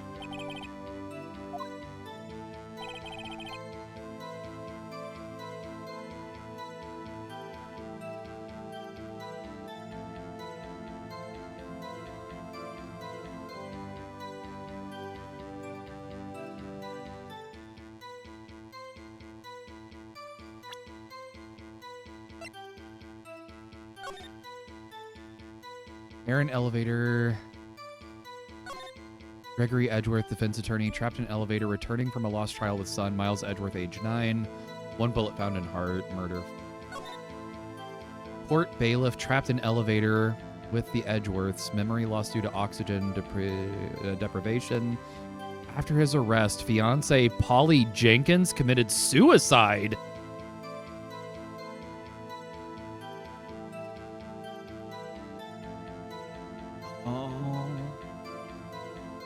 Folks, I think I goofed earlier. I think I made a huge error. I have made a mistake.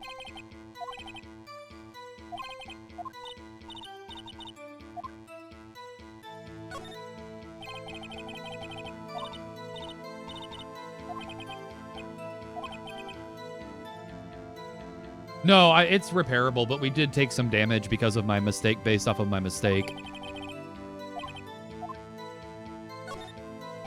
Yes, it does. Fascinating. You claim the parrot's name will prove her owner's identity. Yeah, see, I hadn't read through the full file. Then show us this proof. Nick, don't you think you're taking the bluffing a little too far? Listen. We're not supposed to answer the question of who is the caretaker. We're here to prove that he is Yanni Yogi. All we have to do is tie the name Polly to Yogi. Your Honor, The proof that the parrot's name reveals the caretaker's identity is. See, I also thought we had lost this file. What kind of lawyer doesn't read the full file? Sorry. I'll do better. The DL6 case file? The DL6 case file. That's quite a large file you have there. Which page is this proof on then? 3. Show us or stop wasting our time. Very well, Mr. Wright. Please show us the page. Where in this file is the information connected to the parrot's name?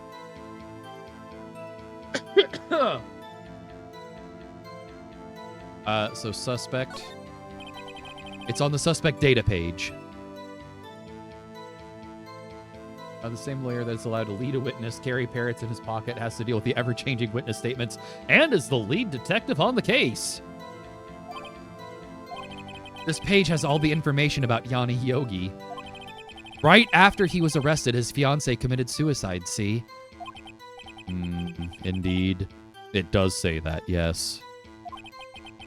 What was his fiancée's name? Polly Jenkins. Polly. Exactly, Your Honor. He wanted to remember the name of his fiancée who had committed suicide. That's why he named his parrot after her. What is it, Fly Guy? I see. I guess that is possible. Bah, a mere coincidence, that's all. My granddaughter has a dog she calls Phoenix. Well, Mr. Phoenix Wright, does that make you my granddaughter's fiancé? Yes, it does. Surprise. Oh, thank you, Fly Guy. You're sweet. Oh, nope, never mind. I take it back. No. He's only 7 years old. The guy seems old enough. He you know, it could have been possible. If he had kids young, they had kids young, she could be in her 20s. Indeed. Alone is a little weak for evidence. Alone, it is a little weak for evidence in a murder trial. We would need some other corroborating evidence. Where am I going to find that? Nick, we're getting closer. One more. If we can just get one more piece of evidence. Right. But what? Very well, witness. You may continue. All right, so we have to get something else out of this bird. What else can we get out of the bird?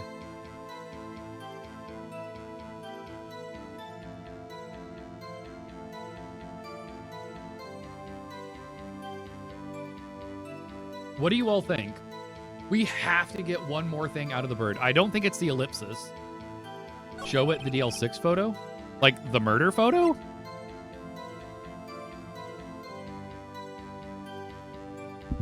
So here's the thing. We are specifically trying to tie the parrot to Yanni Yogi.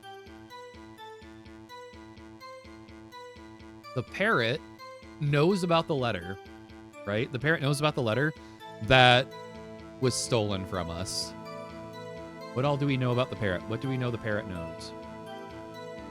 Because the parrot, this photo wasn't there. So we know that the parrot knows about the letter. But Von Karma tased us and stole the letter. Tasing it's putting it mildly. That may not be fair.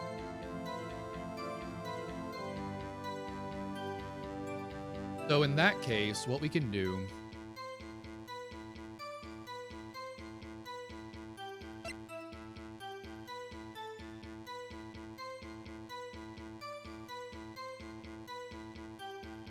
Oh, just ask her about the number to the safe. Got it.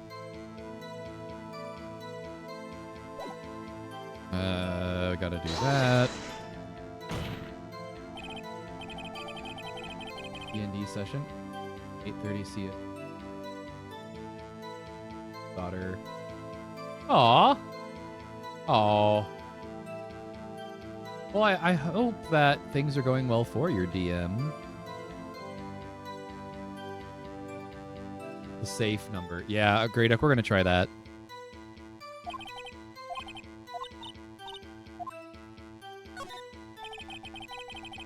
Maybe I'll get her to say the number of that safe. 1228. Huh? The safe? Why? Let's just try to get her to say anything, okay? Polly, what was the number to the safe in the shack? 1228. 1228. My, what a reckless parent. Well, Mr. Wright, you aren't claiming that this number has something to do with the caretaker? And it has to. Actually, it does. That's why I had her say it. Ridiculous. How can the number to a safe tell us who the caretaker is? Show us your proof. What could possibly link this number to the caretaker's true identity? Quick, tackle Von Karma and take it out of his pocket because he stole it. 1228. That's an autopsy report. Phoenix, use tackle. It's super effective. Oh, I'm an idiot. Literally. The answer is literally the first line of the case summary. Oh, no. I had not noticed that at any point before right now. Oh, I see 1228 right there. Oh, yeah, I'm looking for this for something with 1228. Bench, I don't think it was to my own cleverness, though. I was just looking at something, and the first thing I saw was 1228. Okay. So we got this. Okay. The DL6 case file. What is this obsession you have with that case? What is your obsession with this case, Von Karma? Mr. Wright, where in this file is something related to the safe number? That was on, what page was that? That was the case summary, the first page. It's on the case summary page. The case summary. Specifically, the date on which the DL6 incident occurred. The date of the incident, December 28th.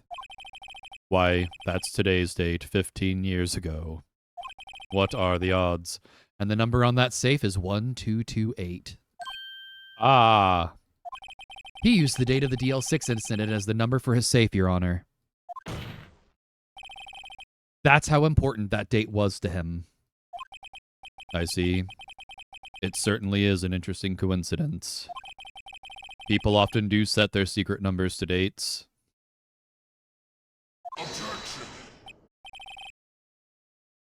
Bah, that is not tangible proof.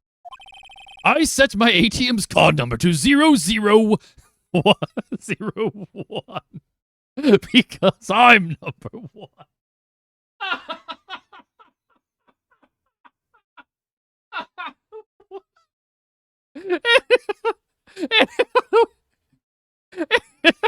In his own desire to prove us wrong, he just told us his pin.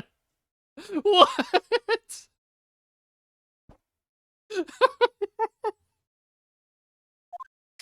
Well, you're about to be number 2. This has nothing to do with a date. Nothing. That's enough. I think we've reached a conclusion here. This is a mere coincidence. That's all. True, that is a possibility. My laugh warms your soul. Thank you.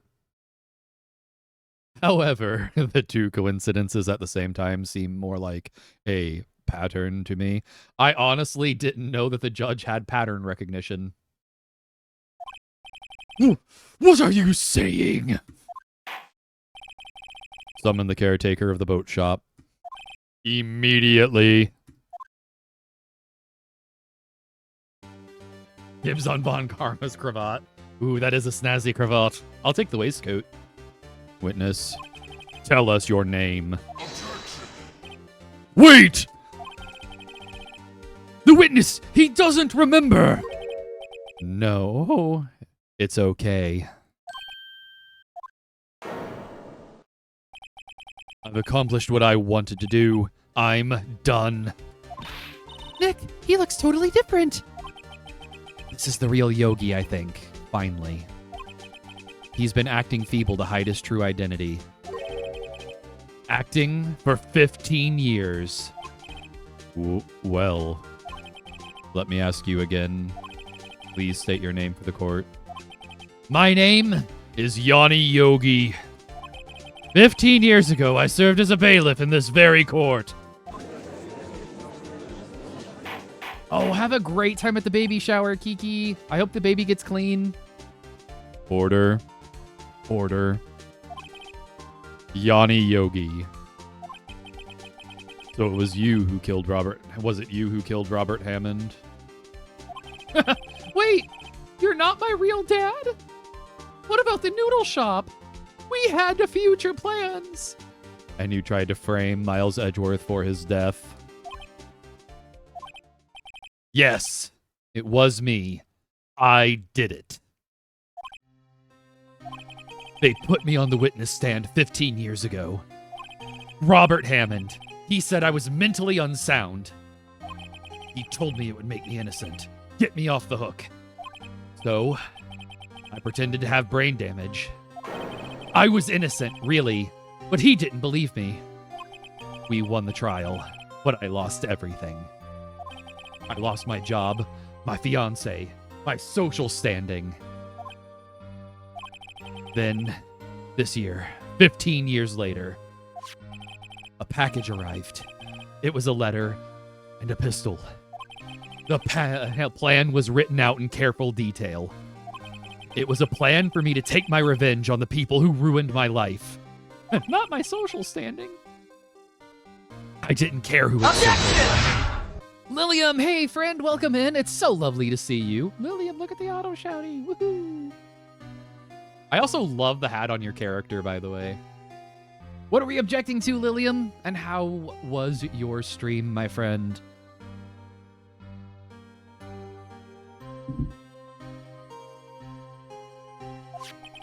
I thought this was my chance after 15 years.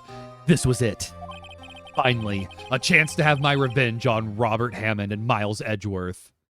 Oh, I'm having a good time. I'm hoping everyone else is enjoying this absolutely wackadoo story. I have no regrets. Yeah, of course, Lilium. I mean, I couldn't stay by for long. I was popping by on my ad breaks. Whoa, wait a moment. Revenge against Miles Edgeworth. What do you mean? I'm not at liberty to speak on that matter. Why don't you ask Mr. Edgeworth yourself? Anyway, I admit it. I was the one who killed Robert Hammond. And I'd do it again! Von Karma, where is Mr. Yogi? Under arrest, Your Honor. I saw no room for error in his confession, because that would look really bad for me if he kept talking. Then the defendant, Miles Edgeworth, is innocent in this case, at least. Very well. Will the defendant please take the stand?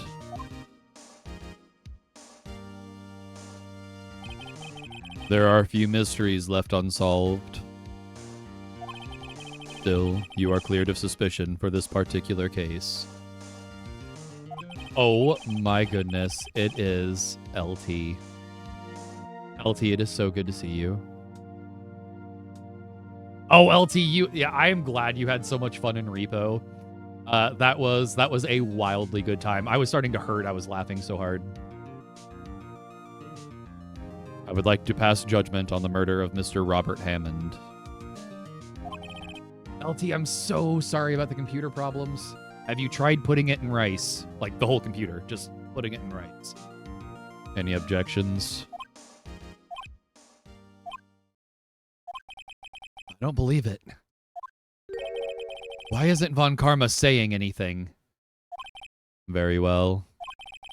This courtroom finds the defendant, Mr. Miles Edgeworth. Not guilty! Woo!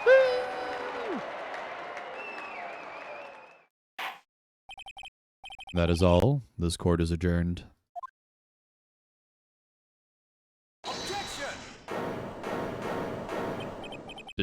Did someone just say objection? Whack boom. It wasn't Von Karma. Wait. What that means, there's only one other character in the courtroom who can say objection. No. Edgeworth? The real final boss? Your Honor, I object to your judgment. What do you mean? I am not innocent at all. What? As we have heard, Yanni Yogi killed Robert Hammond in revenge. Edgeworth! But revenge for what? Nick! Edgeworth is trying to confess! He's going to say he's guilty! He's going to tell him he was the murderer in the DL6 incident! He's going to tell them he killed his own dad! Uh-oh! What do I do? Do we raise an objection? Or do we leave it to Edgeworth? I mean, listen. This... I don't know. This is absolutely... Oh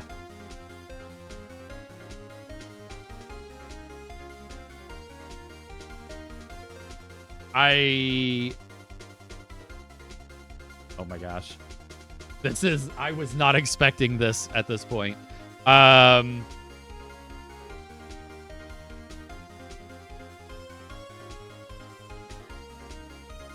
You know what? Let's let Edgeworth do his thing. I don't think we can stop him at this point, honestly. No. I'm sure Edgeworth thought about this one long and hard. This isn't my place to interfere. Nick, are you sure? There's nothing we can do about it. This is his problem now. Oh, man. Oh, man. For 15 years, I have had a reoccurring dream. A nightmare. It's only a nightmare. That's what I told myself. But now I know it wasn't a dream. Yanni Yogi wasn't the killer. You mean in the incident where your father died? From the distance of the shot, it wasn't suicide either. Everything was as clear as day. The murderer, the criminal in the DL6 incident, it was me. Your Honor, I confess my guilt. I am guilty for DL6, the statute of limitations which ends today. The culprit is me. Then why are you pointing at Phoenix? Don't point at Phoenix and say it was me.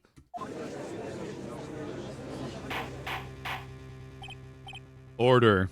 Order. This is certainly unexpected. The defendant declared innocent is confessing to a different crime. And we love guilty verdicts. A crime for which the statute of limitation runs out today. I'm not really sure how I should deal with this. Judge, you're not sure about how to deal with any incident. Bah! It's obvious. We hold the trial right here, right now. We tried this man for his crime of 15 years ago. He feels an emotion and he must point it at Phoenix. Ooh!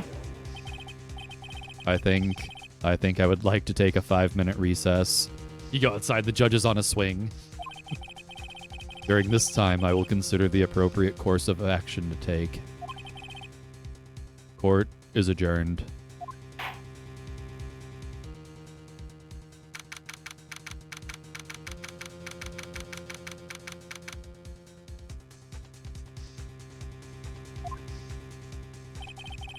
I'm sorry, right?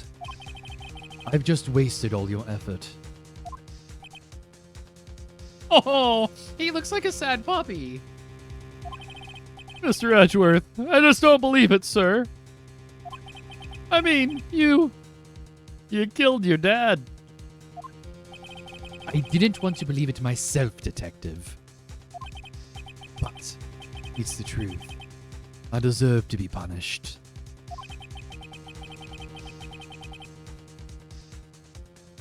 Murder is murder, no matter what the circumstances. That is crazy. Just crazy.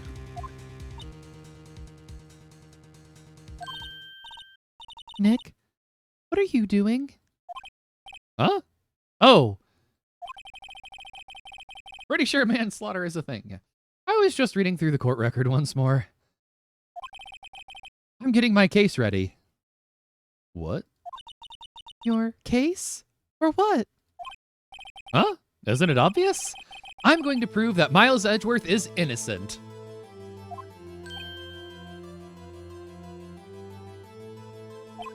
What are you talking about, pal? He just admitted it. And a confession is the same as guilt. To him. He confessed that he did it. In court. I'm sorry, Edgeworth. But I don't believe your nightmare. What? It's just a dream. It's not real. The truth is right here in this court record. In any case, tighten your belts. The real fight is just beginning. Oh, yeah, I'm getting chills. Like, what I love is, so back, like, looking back at chapter 1, right? Because we did start at the very beginning of this journey together. What I love is that at the very beginning of this whole thing is that Phoenix was just like ready to give up at the drop of the dime, and he was messing up absolutely everything, and he was super nervous every time he had to speak, and it just wasn't going well. And throughout this whole thing, he keeps asking, like, are you really innocent? Can I believe in you? And this time he's just saying, no, I know for a fact that I can do this. I won't give up because I know that you are innocent. Like, this whole thing has been a really cool arc for a lot of characters. I'll prove you're innocent. Trust me. Right. Sometimes when we touch, the honesty is just too much.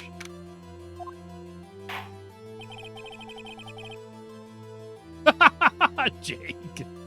Now then, I would like to resume our trial. Ouch. Miles Edgeworth has admitted his own guilt. He has confessed his crime. Oh yeah, now I'm assuming this is going to be even harder than that last one. And the parrot, interrogating a parrot was kind of wild. Let us begin by hearing his testimony. Then, though pointless, let the defense do their cross-examining. The statute of limitations on the DL6 incident runs out today.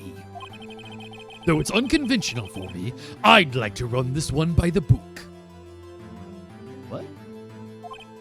I see. Does the defense have any objections? That he does things by the book? Absolutely. Wait a minute. No, Your Honor. Von Karma, you knew this was going to happen from the very beginning, didn't you? Prod you. Very well. This is boss fight phase 2. I mean, Capcom games usually have phase 2 boss fights, right? Will Miles Edgeworth take the stand?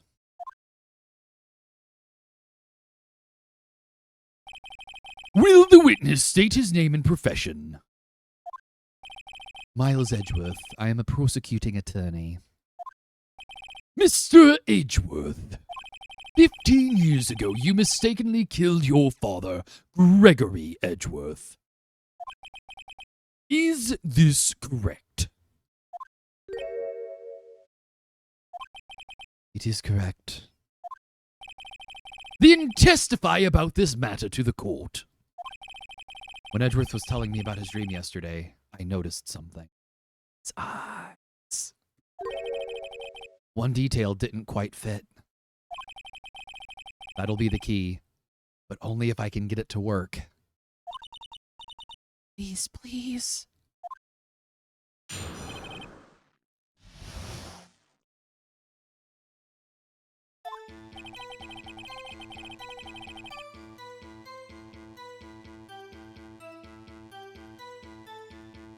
That day I had gone to the courtroom to observe one of my father's trials.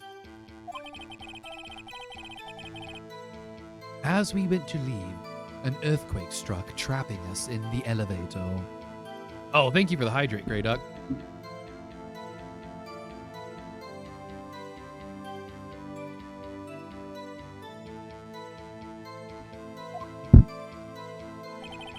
My father and Mr. Yogi lost their composure and began to argue. Just then, something heavy fell at my feet. I picked it up and threw it at Mr. Yogi. I wanted them to stop fighting. A moment later, there was a single gunshot, then a scream. It was a terrible scream. I remember it to this day. That's all. And until now, you thought this memory was a dream? We were stuck in that elevator for 5 hours. The oxygen in the elevator ran out and I lost my memory of the events.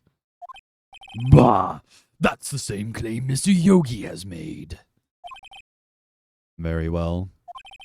Mr. Wright, your cross-examination, please. Yes, Your Honor. Oh boy. All right, real quick. I do want to look.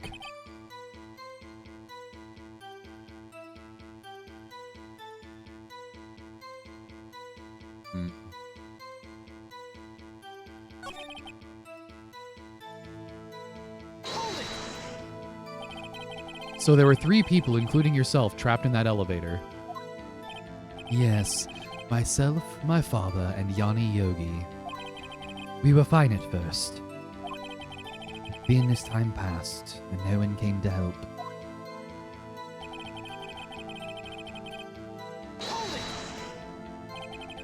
What did you do then?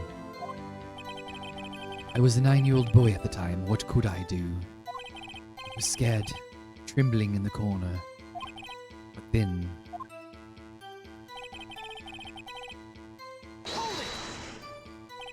What was it? Pistol. I assumed it was the bailiff, Yanni Yogi's. The safety must have come off when it fell from his holster. And you picked it up. What happened next? I picked it up and threw it at Mr. Yogi and one of them stopped fighting.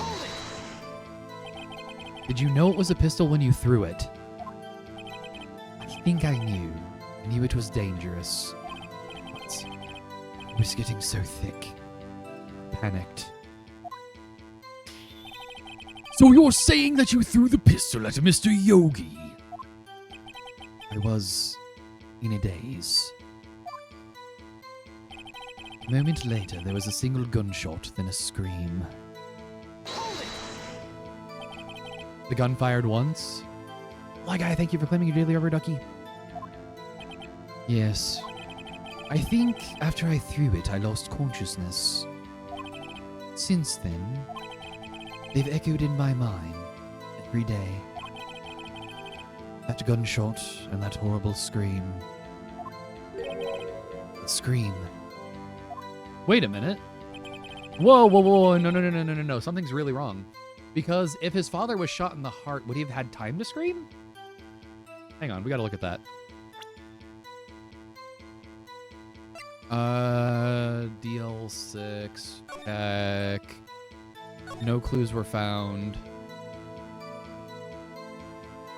The murder was fired. Oh, the weapon was fired twice. So there's definitely some stuff wrong here. Okay, let's present this because this is a problem. Objection! Your Honor? Oh no. What?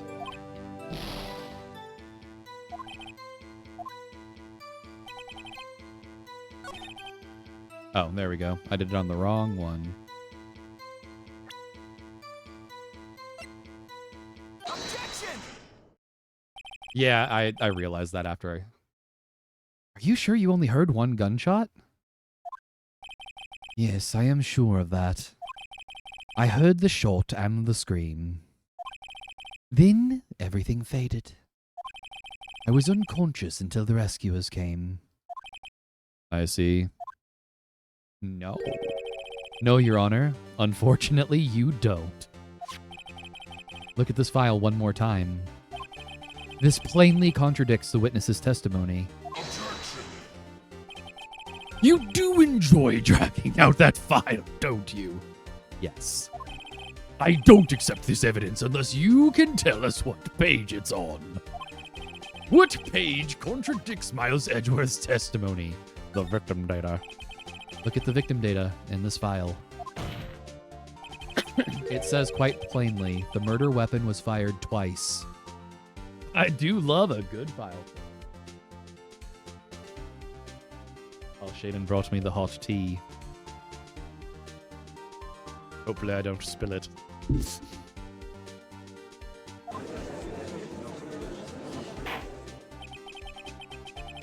Miles Edgeworth only heard one gunshot. Yet, the murder weapon was fired twice. The first shot was the accidental firing when the pistol was thrown.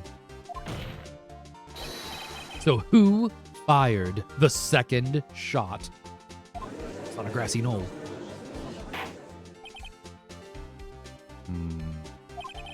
Was there perhaps another shooter who fired that second shot? I mean, there was another person in there who could have fired a second shot. Just kind of got to throw that out there. Your Honor, as I'm sure you're aware, this incident occurred 15 years ago. The evidence is dated. The pistol did fire twice. However, we do not know when that second shot was fired. It might have been fired the day before the incident. There is no proof that the second shot had anything to do with this incident. What? I see. I see. You do have a point, Mr. Wright. The murder weapon was fired twice, as we have heard. One of those shots was fired by the defendant, a boy at the time. Technically, it wasn't like fired by the defendant. It was accidentally triggered when he threw the gun itself. Do you have any proof that the other shot fired had something to do with the case? And we're gonna have to. Your Honor, I think I will be able to show you proof. What? Impossible! Now, Mr. Von Karma, save your surprise for after you've seen the evidence. Very well, Mr. Wright, show us your proof. Do you have any evidence that the second firing of this pistol is related to this incident? Oh boy. Well, let's look at this again.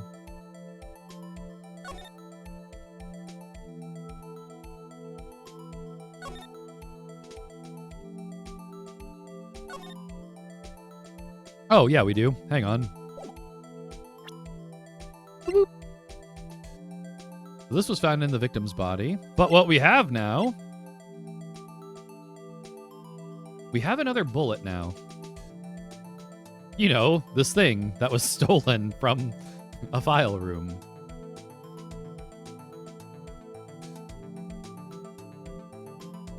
So, would showing this is related to this incident. Taken from the heart. And this one shows the ballistic markings. So this would show...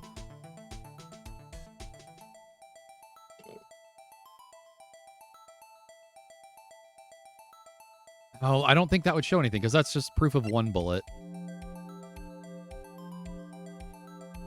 So this is the day of the incident, and that bullet was pulled out of his heart, right?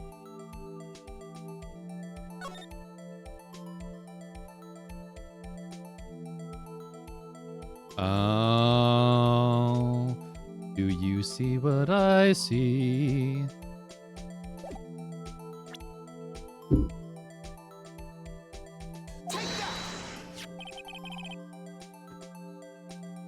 Look at this photograph.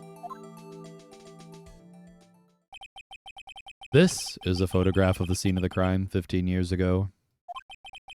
I can see that the victim laying there is Gregory Edgeworth. This proves the murder weapon was fired twice at the time of the incident. This photograph proves it.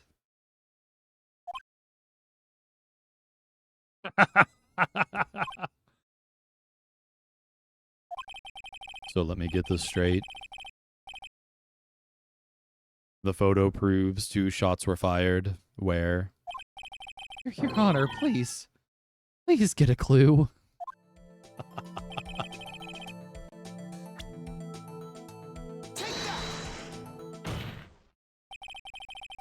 That should be obvious. The contradiction is here. I see a bullet hole in the door. Your Honor! Gregory Edgeworth was killed by a shot from the pistol. Yes, there is also a bullet hole in the elevator door. We also know that the murder weapon was fired twice. Thus, someone other than Edgeworth fired the second shot.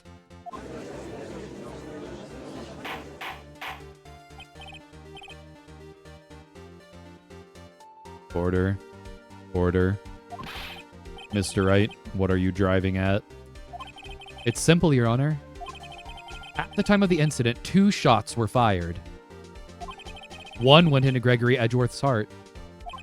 The other hit the elevator door. The judge is a volunteer. Yeah, if this was an elected position, you'd have to have so many questions. Remember that the defendant lost consciousness after the shot he fired rang out.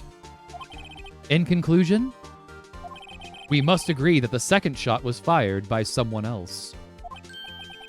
Mr. Wright, but who could that someone else be? The murderer, of course. I knew I should have stepped in before your wild fantasies got out of hand. I know. It's really not that hard of a question to answer, folks. Mr. Wright, look once more at the DL6 incident case file. Look closely. Try the case summary page. Dingus. The case summary. That's on page 1. Look what is written there. Not a single clue was found on the scene. Yeah, but if it was Gumshoe, that's not a surprise. One was dead. One was unconscious. One. I wonder if it could have been the guy screaming at everyone who did it. If the pistol had indeed been fired 2 times, then the other bullet would have been discovered on the scene. Except it would have gone out the elevator, according to that picture. He does have a point. That second bullet has never been found. Hi there. How was lunch, Avangard? I hope you had a good time, my friend. Why? Because the second bullet does not exist. Wait, Fly Guy, did you just confess to being the shooter? The bullet that claimed Gregory Edgeworth's life was fired by his own son. That is the truth of this matter. The whole truth. It was undoubtedly something else that made the bullet hole in the door. What? What else made a bullet hole in the door other than a bullet?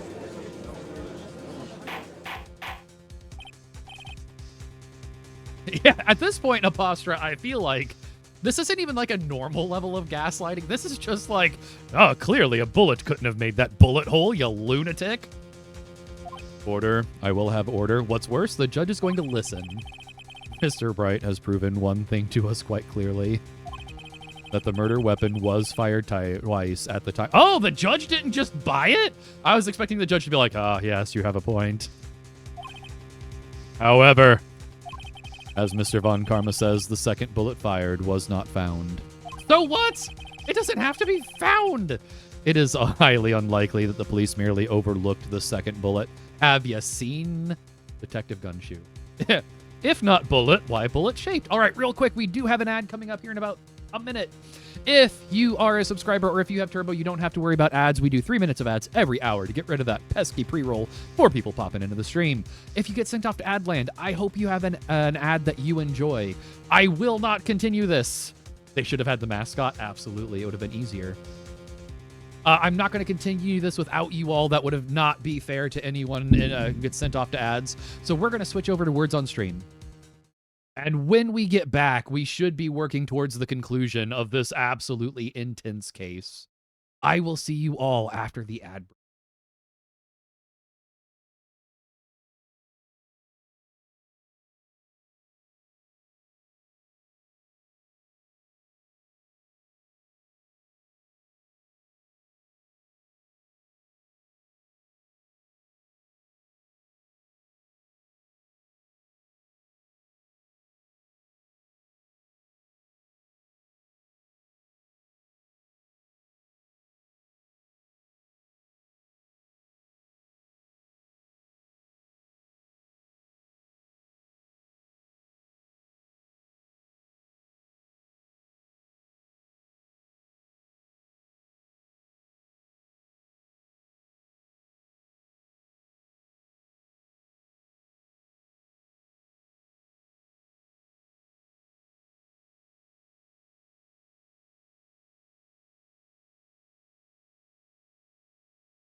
All right, let's see how this is going. Welcome back from ads. Anyone who got sent away to ads.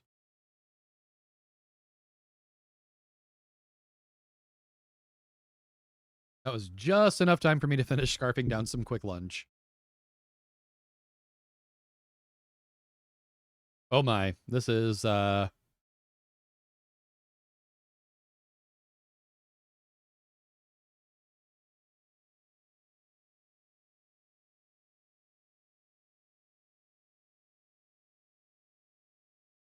badger?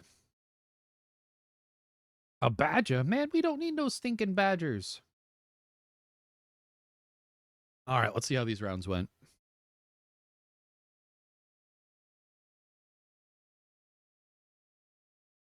All right, let's go ahead and get switched back over to Phoenix, right?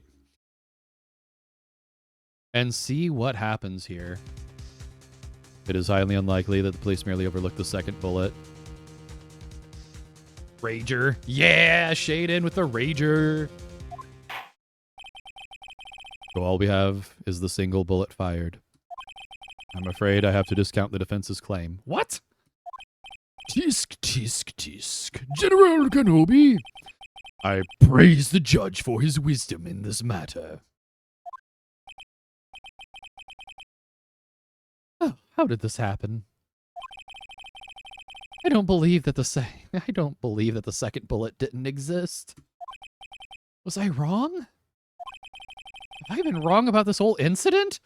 Phoenix, don't fall for the gaslighting. What are you doing, Nick? Why aren't you raising an objection? I'm tilted. I'm sorry, Maya. What? It looks like I was wrong. Phoenix, what's... Maya, just slap him. Just slap. Nick? If the second bullet wasn't there, then all my conjectures are for nothing. What is happening?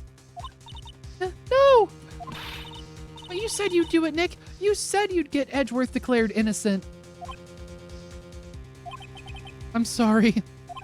It's just, when I saw the photograph, I thought that 2 shots had been fired. I was so certain of it. I thought I'd won. I thought there was another person.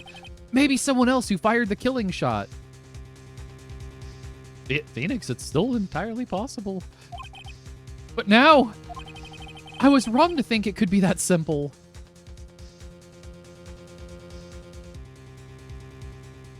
Innocent of the murder of the defense attorney. This is him on trial for murdering his father, though.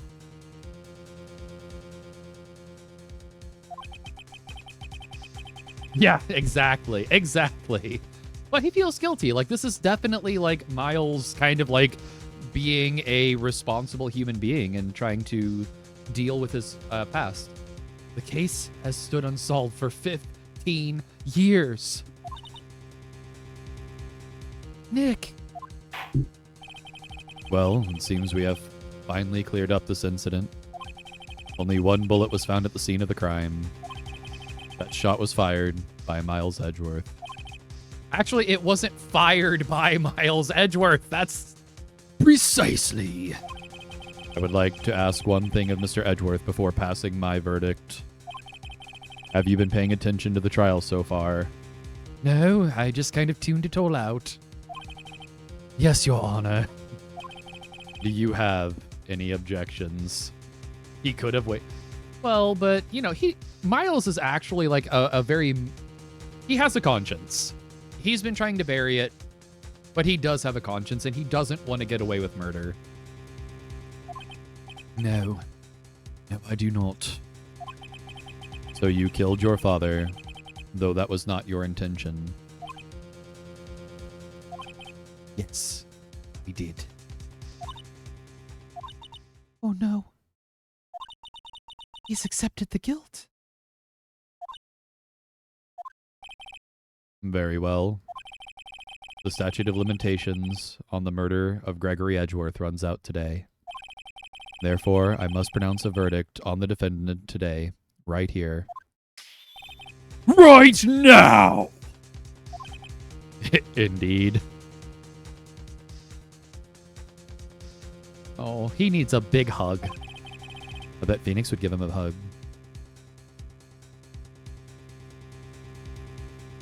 Does anyone have any objections? Been here before. It's just like my first day in court. So many things I know I should be saying. But my mind's gone blank. I can't find the words. Just 3 little words, Phoenix. Mr. Wright. Objection! Oh, thank you, Heaven Guard. It's such an honor to be on the big screen. Your Honor, I object.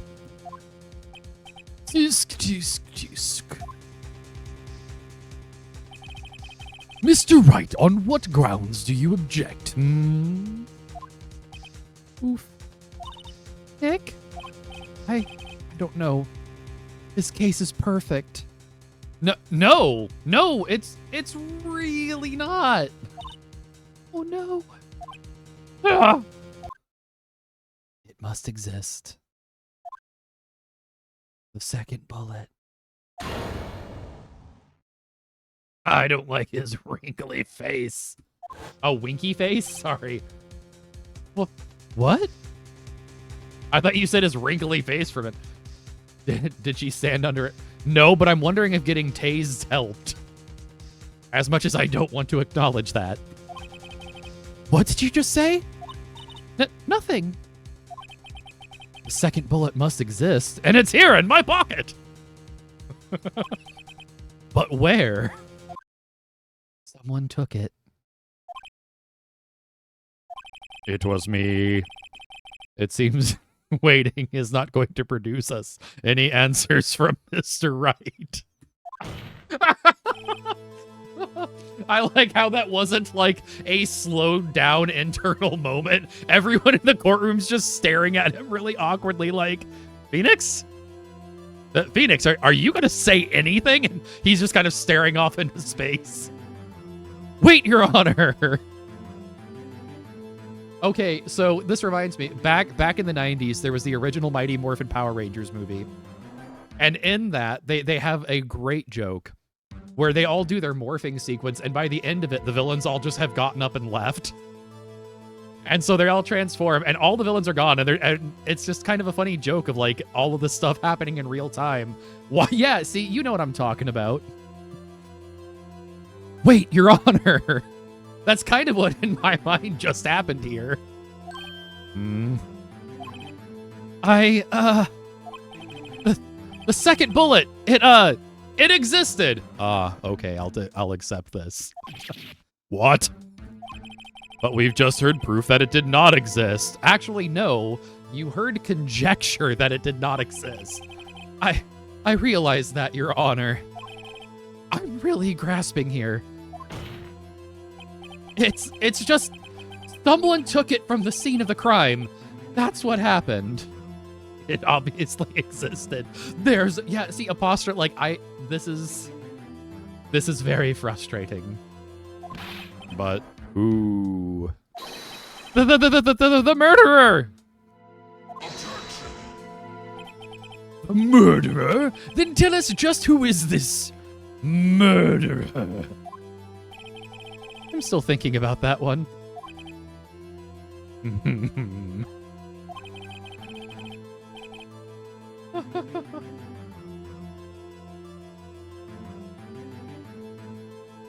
So the criminal took the second bullet, but why? Huh? First of all, how would they have found it? I just know there was bullets. Exactly. That's about as much evidence as proving that there wasn't one. First of all, how would they have found it? By looking down.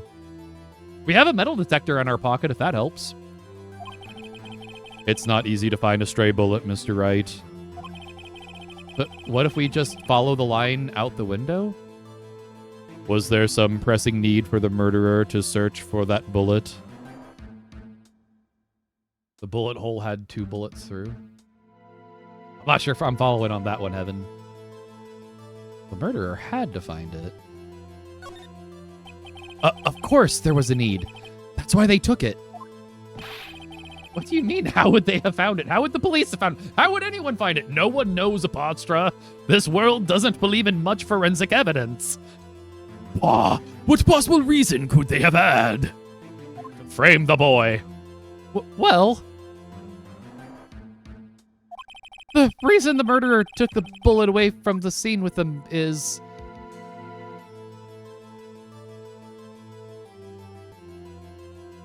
I mean, the bullet would be proof, right? Yeah, the bullet would be proof. Or maybe they thought, oh no. It was a special bullet, so they took it with them. What? Edgeworth, how dare you confess and put your beloved under this stress? Shaden, you keep giving me grief for making these jokes. If that was the case, then they would have taken the bullet from inside Gregory as well. Huh? Why would they only take one of the 2 shots fired? Because digging through the man for the bullet would have left more evidence, ya dingus. Oh, right.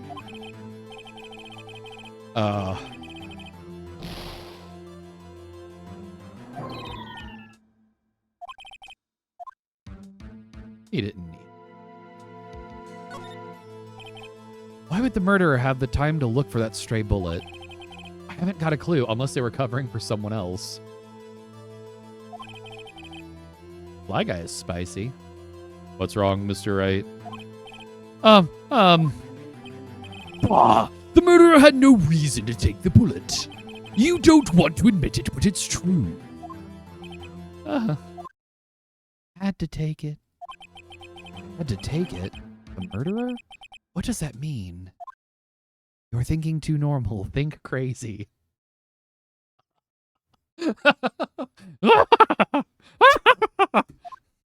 Don't think why the bullet was taken. Think how tasty it would have been.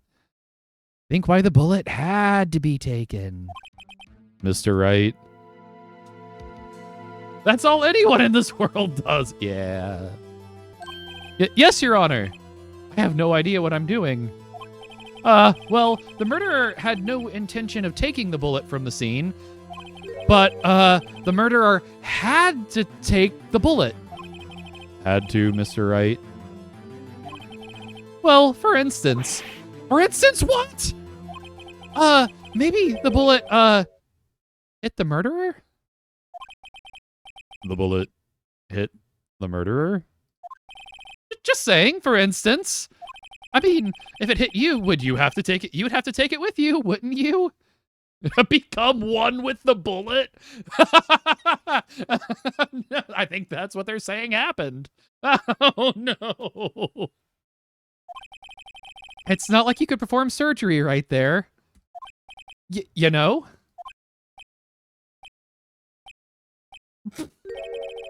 Wait a second. I was just talking off the top of my head, but what if that's what really happened? I feel that, Phoenix. I do that a lot. Let me get this straight. So at the time of the murderer themselves was shot, and they left with a second bullet still inside of them, thus leaving only one bullet at the scene of the crime. Yes, I guess that's how it would work, yes. All right, everyone. We're all lining up and looking for possible bullet wounds. There's a problem with that. The other 2 people rescued from the elevator, Miles Edgeworth and Yanni Yogi, were both unharmed. So that would mean the murderer came from outside, yes. Well, we have the metal detector in our pocket, so that means that it was Von Karma who actually did the murder.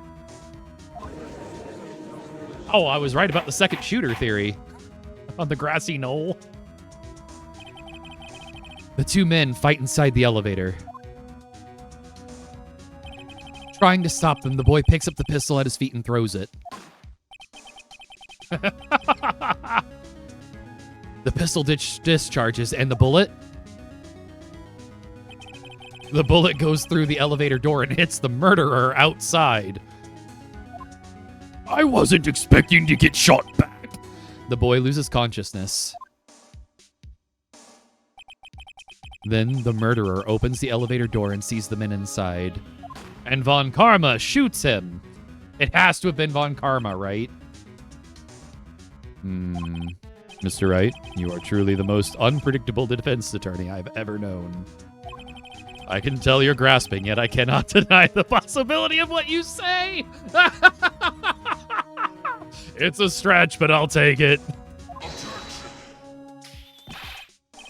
What are you saying? Deny it! Deny it! No one involved with the incident was wounded.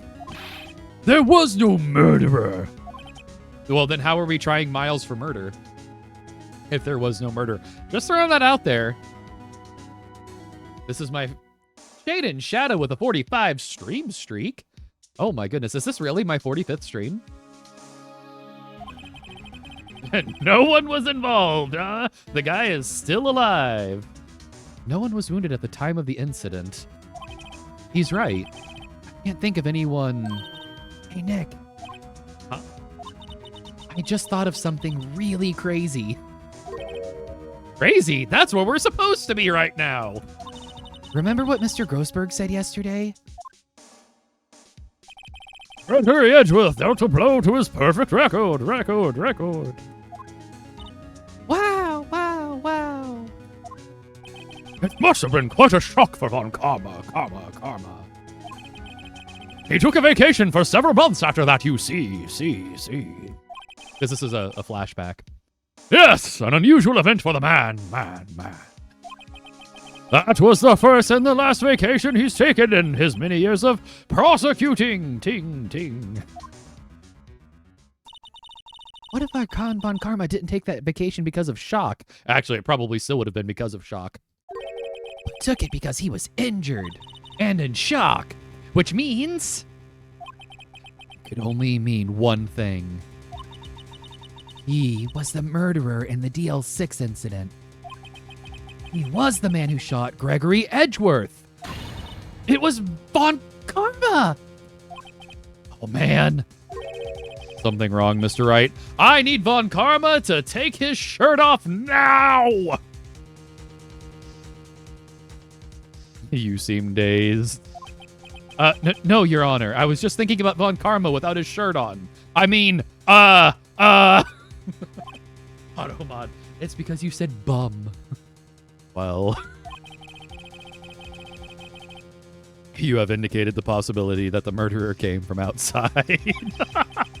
Can you give us the name of your suspect? Oh, should I come out and say it now? Yeah, let's just say it now. We're about to lose, man.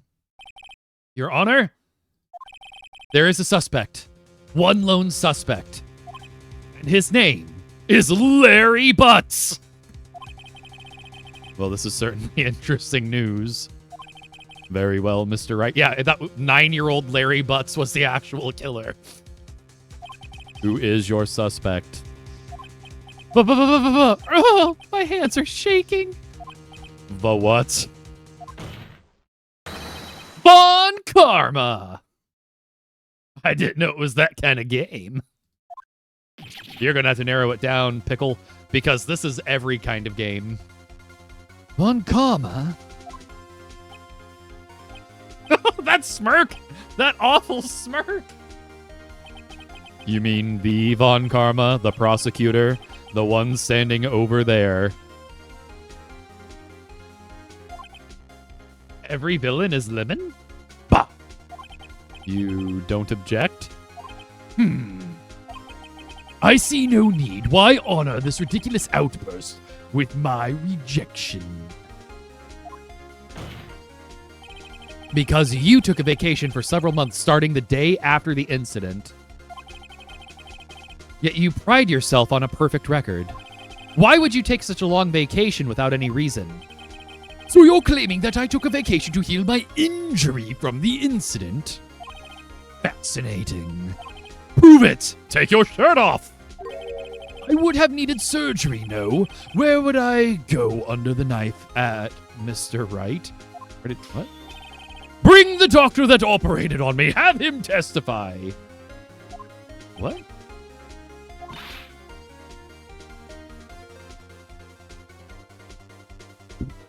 Nick!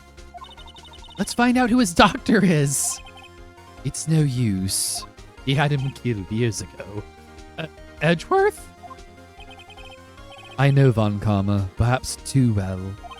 He's perfect. He wouldn't leave clues. He probably didn't undergo surgery.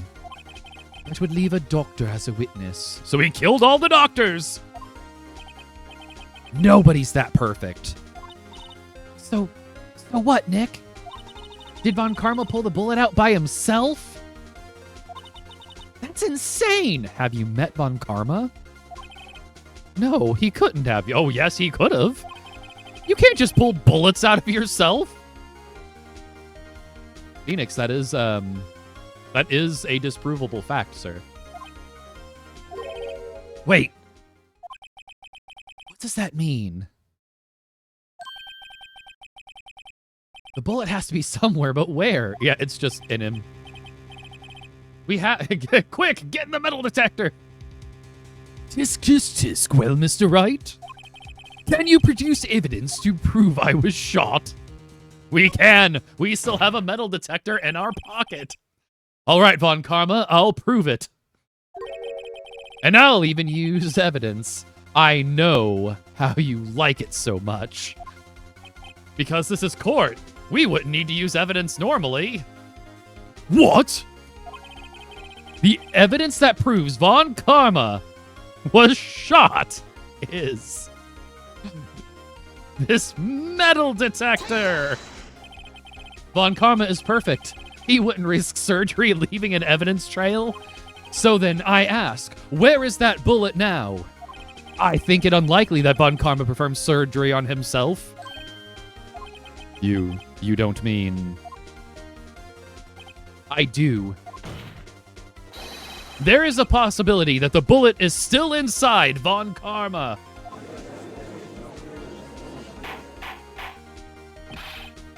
Is that even possible for all these years? Well, Judge, the bullet doesn't just disappear over time.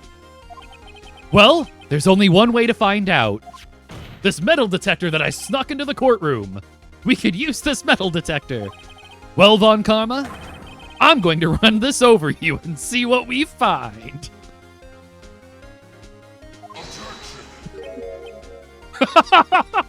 Not metal detectors. I refuse. I always keep a metal detector in my pocket. This is very normal. You refuse? But refusing this means you acknowledge that the bullet is still inside you. Order, order, order. Your Honor, the defense requests that we be allowed to use the metal detector. Very normal court things. Judge, I called for a suspension of this trial. This is an invasion of privacy. That's a very personal metal object in me. Objection! The statute of limitation runs out on this case today. It was you who said we had to end it right here, right now.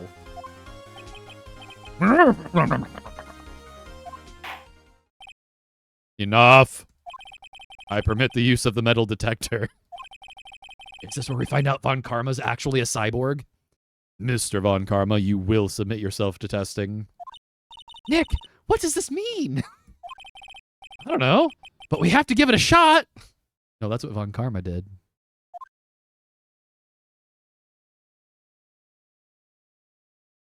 He's just, yeah, it turns out he's just so full of metal. He's a cyborg. It reacted. Something's inside his right shoulder. The bullet. All right, Von Karma, we're going to dig that bullet out right here in court to prove it. Mr. Von Karma? You. It was you. I was afraid this would happen. And so I remained silent. Yeah, it turns out he just shoved a bunch of metal objects into himself. Open court surgery. Indeed, there is a bullet in my shoulder. However, it has nothing to do with this incident from the other guy I killed. What? I was shot in the shoulder long before the DL6 incident. I claim that the bullet in my shoulder has no relation to DL6.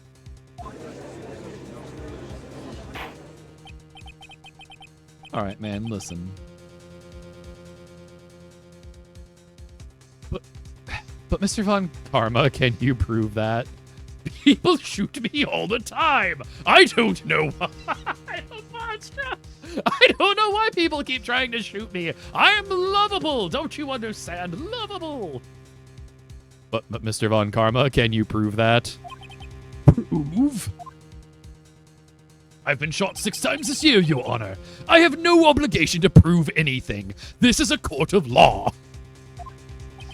It is Mr. Wright who must prove something here.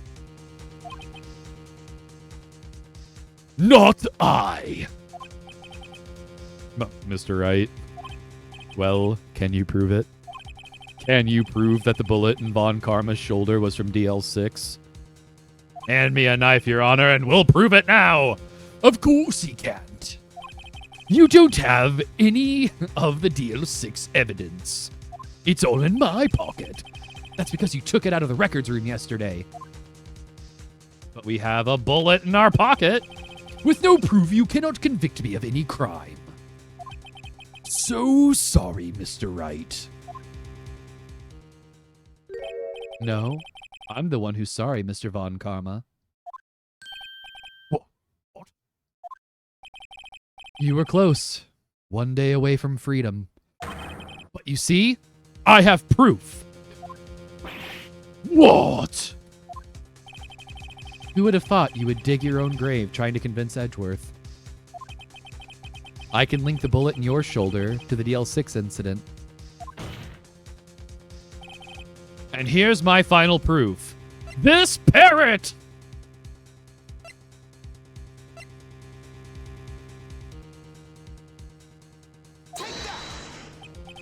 But that's a bullet.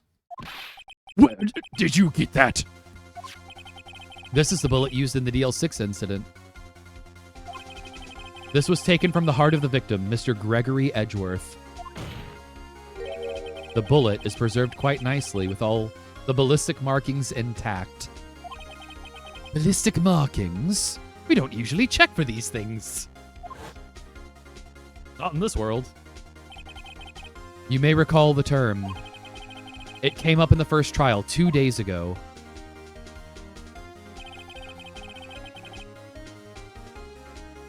Ballistic markings are the fingerprints of a weapon.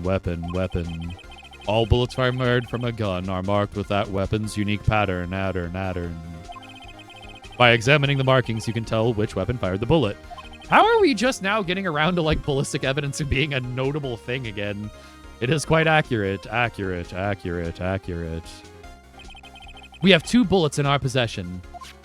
One, the bullet removed from Gregory Edgeworth's heart. The other, Mr. Von Karma, is the bullet buried in your shoulder. We could analyze both bullets. Then, if the markings match, we would know that both bullets have been fired from the same gun. The very same pistol, in other words. The murder weapon that killed Gregory Edgeworth. Yeah, we're just going to pull it out of his shoulder right now. Hey, Maya might. Mr. Von Karma, you will let us remove the bullet from your shoulder. Then we'll compare the ballistic markings to those on this bullet. And solve this case once and for all. Well, Mr. Von Karma? Merg.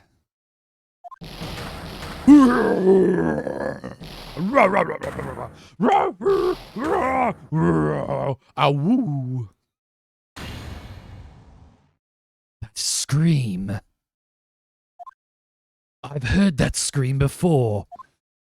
Wait, I know. Help! I can't breathe!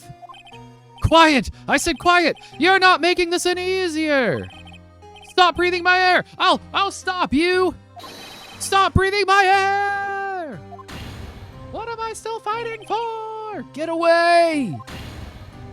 Bye-bye, Papa! Get away from my father! Bang. Ow.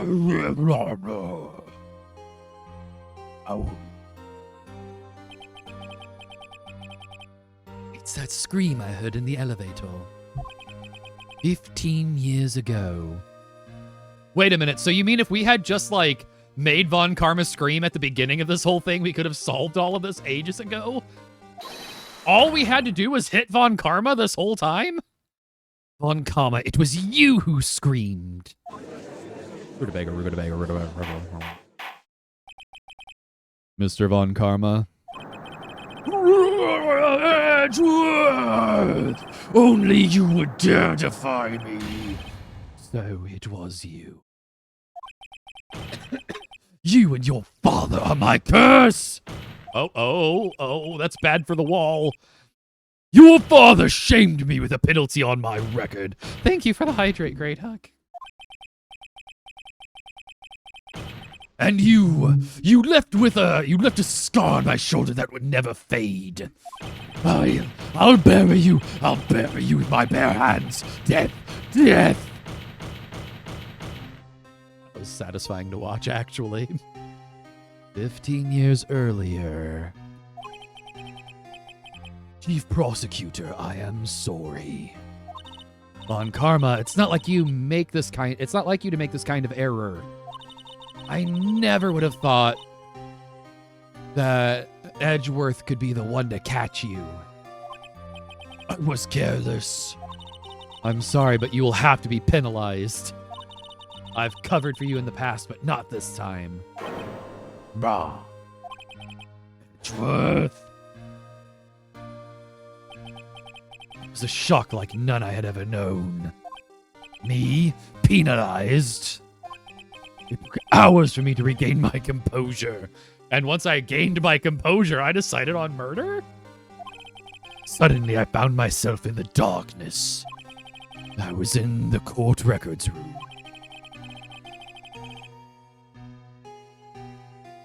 I must have wandered in there without thinking where I was going. The room was pitch black. The lights must have gone out. I went out into the hall and felt my way to the elevator. I pressed the button, but nothing happened. Then there was a noise. I was in pain. A horrible burning pain in my shoulder. Just then the lights came back on. The elevator door opened before my eyes.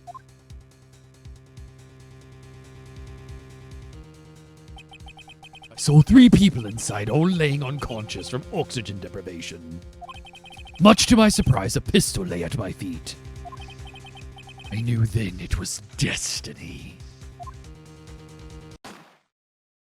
Bang. In his last moments, Gregory Edgeworth was still unconscious. He died never knowing who had shot him. Well, I'm sure he cares a whole lot. Later, he spoke through a medium blaming Mr. Yogi. He was fooled. It was the perfect crime. I fooled a ghost. Mwah. Tisk, tisk, tisk. Who would have thought another man would have come to open that elevator door? Judge! What? What are you doing? Do your job. Bring an end to this miserable charade. End it. Very well.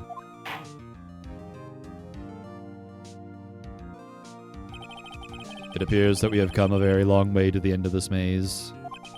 15 years later, Mr. Miles Edgeworth. Yes, Your Honor. You were innocent. You are innocent. As you said, it was all a nightmare. Yes, Your Honor.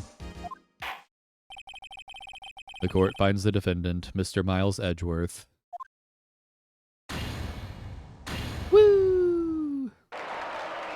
I like how they throw confetti every time we win. That is all. This court is adjourned. What about the guilty guy? Do we have to have a trial for him, too? December 28th, 5:38 p.m. District Court, Defendant Lobby, number 2. Nick, we did it! Did you see his face? Von Karma looked even paler than usual. He's pretending to be all cool, but inside you crushed him, Nick! Crushed! I gotta say, I'm impressed. It was pretty close, though. I was sure we'd had it. I know, I was on the verge of tears myself, the whole time myself. But now, it's all just a good memory. So, it's finally over, Edgeworth. Right. Yeah? I'm not sure how to say this. Is it the I know. Try, thank you. See. I don't think those were the words he was wanting to say.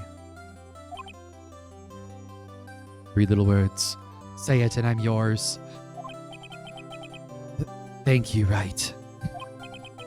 Wait, wrong 3 words. What is this? You're welcome. I think you could have done better than that. Sorry. I'm not good at this sort of thing.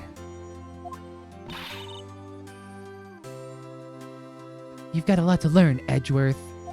I love my hair. She's got you there.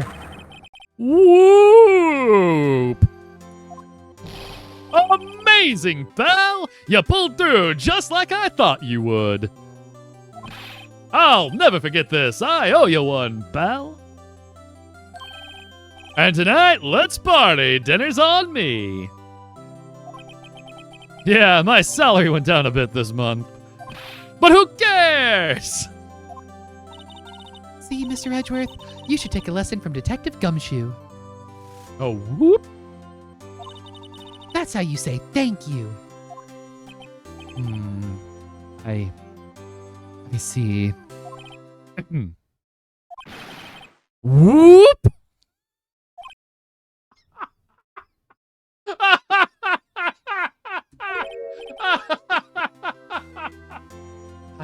I feel foolish.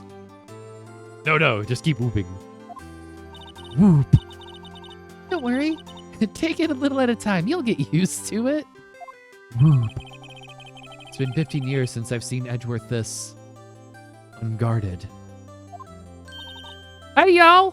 What? Lana. Y'all are great in there. Thank you. Yo, Edgeworth, congrats. Thank y'all very much. I knew you were innocent from the start, of course. Just look at you. You wouldn't stick your hand in the cookie jar even if no one was there.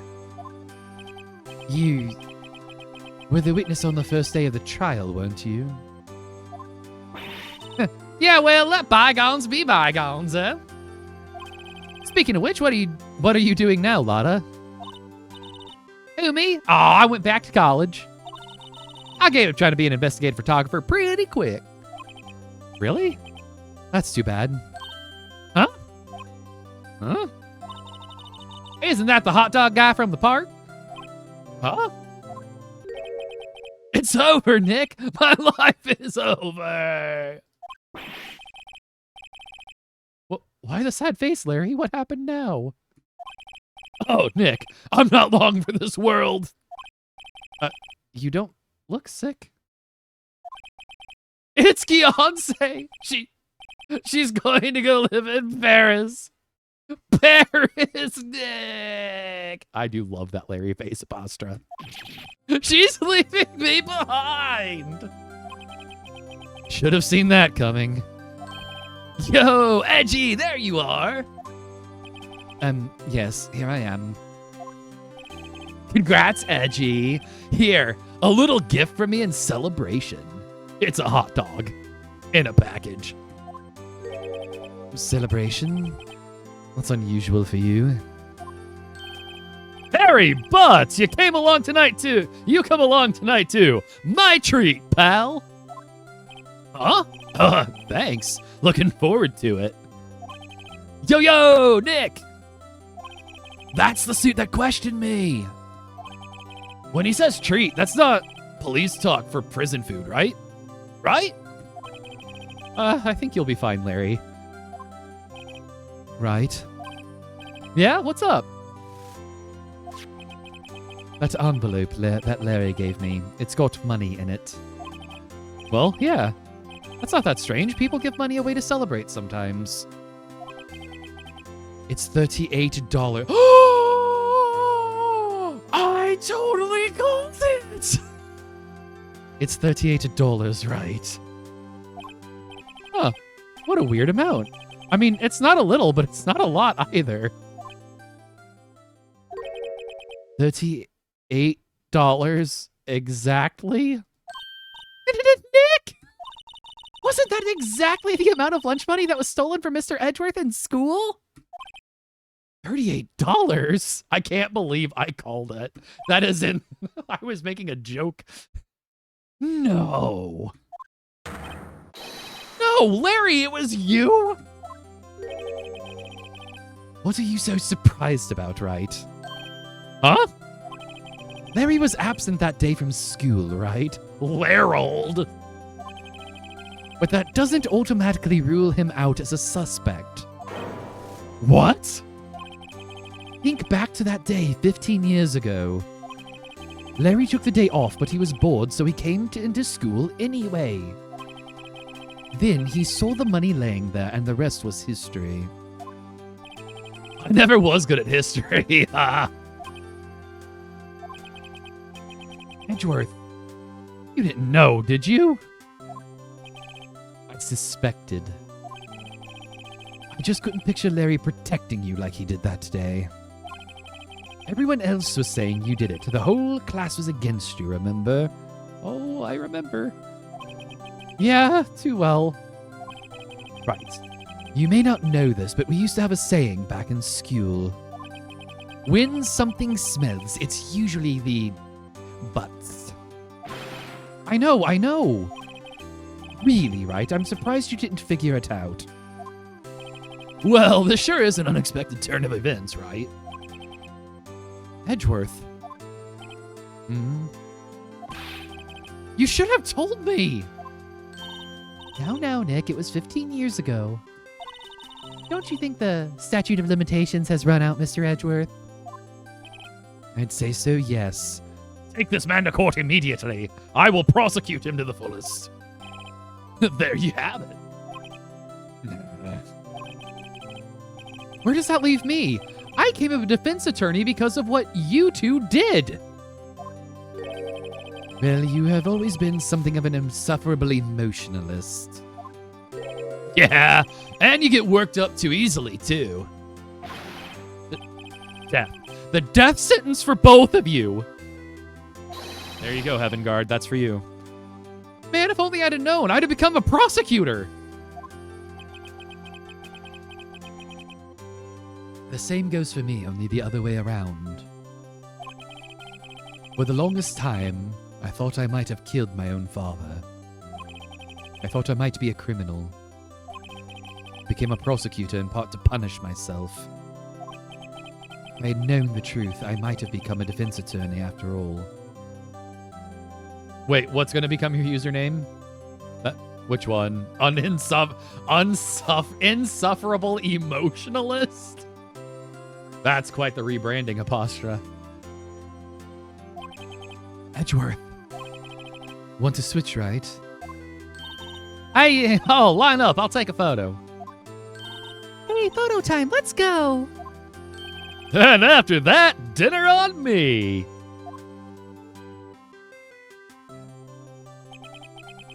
Detective Gumshoe took us out on the town that night. We celebrated Edgeworth's newfound freedom, even though Edgeworth himself was still in detention. What? December 29th, 5:02 a.m., Wright & Co. Law Offices.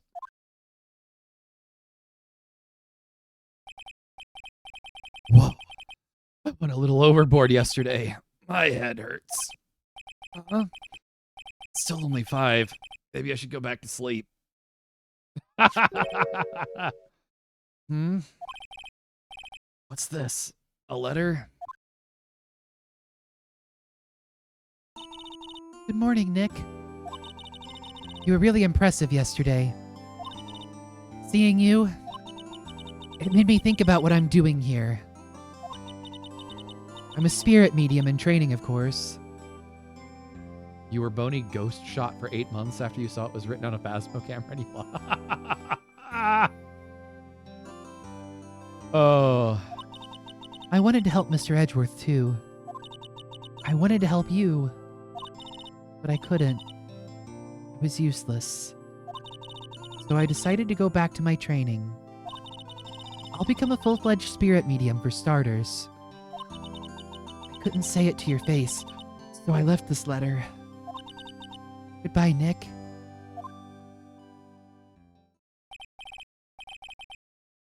Goodbye. What time is it? Oh, first trains from the mountains have already left. To the station. Objection.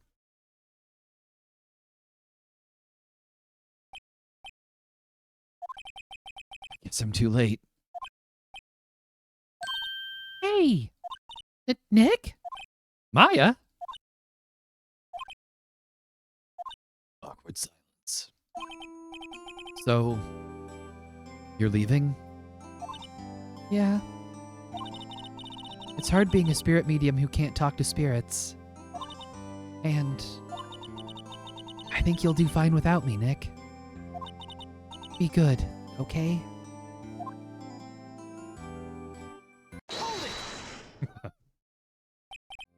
Wait!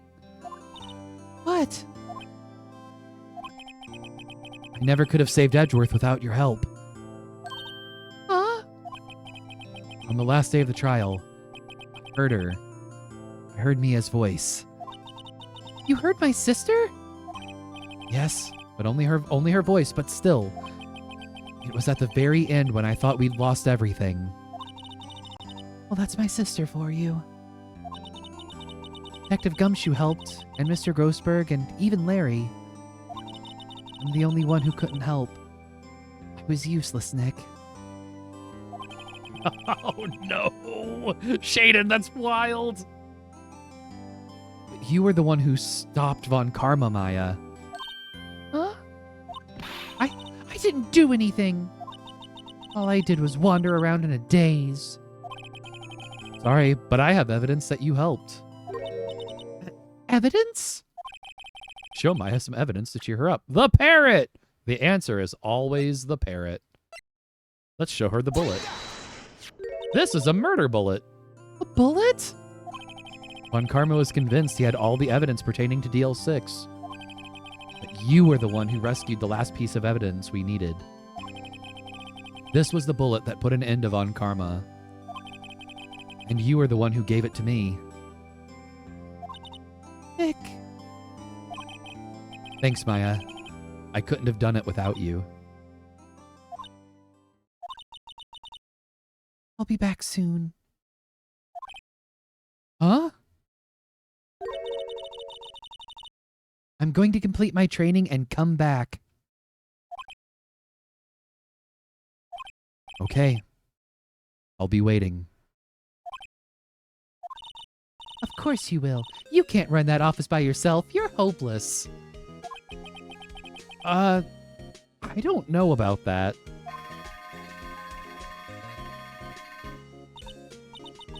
So, this is it. See you soon, Maya.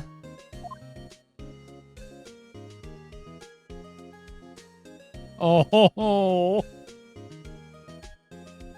Thanks, Nick.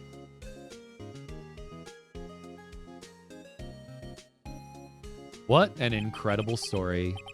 And so my story ends. Time to turn a new page. And say goodbye to the novice defense attorney that I once was. Now, a new story begins. With the same old crazy cast of characters. Huh. Don't think you've graduated yet, amateur. Mr. Wright, perhaps you'd like to rethink that claim. Yes, Your Honor. Uh-oh, I got a bad feeling about this. Objection! Objection. Now, I do believe there is actually one more chapter in this game. Is that correct, Bench? Because I think in this version of the trilogy there is a chapter 5, is there not? Talk about a pleasant surprise. Whoop, Detective Gumshoe. So there is one more chapter. Our foray into the first Phoenix Wright game is not actually over. Now, this was the original ending for the game when it first came out.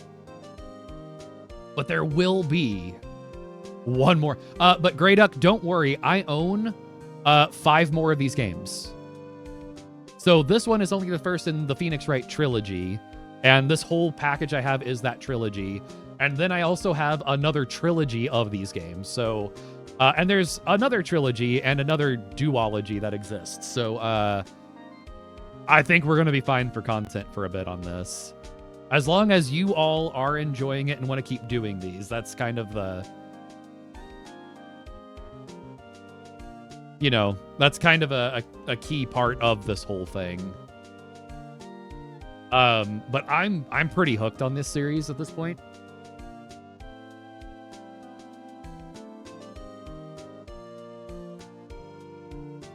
Now, I am looking, we're going to start thinking about the raid, but I know Ducks canceled stream. So let me start looking for someone to raid.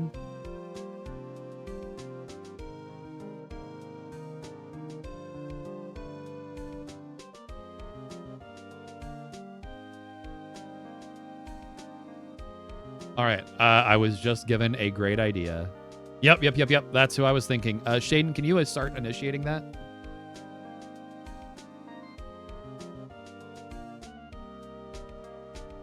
Because, you know, we're going to raid one of our friends here. It looks like Gold Tiger is streaming. Gold has been an amazing friend for us to have around. I'm going to have Shaden start that raid.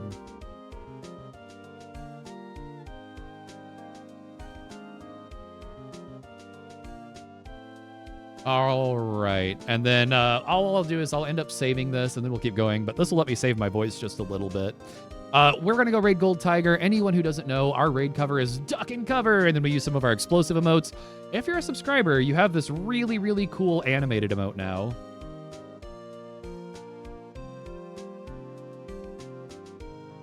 That you can use, and it is going to look like this. Oops, I didn't mean to add the quack, but it works. All right, so Shaden, go ahead and launch that because we're about to go into ads. Oh, you can't actually do that one? So it'll only let you initiate, it won't let you fire off the raid? Oh, here we go. All right, so we're getting ready to do that. Everyone, go show Gold Tiger lots of love, please. And we are, let's see here. Looks like the timer's about to end on that. Perfect. And we are, don't worry, Fly Guy. I will be back tomorrow night for some Subnautica. Let's see here. Is there not a button to let us just go? Oh, there we go. All right.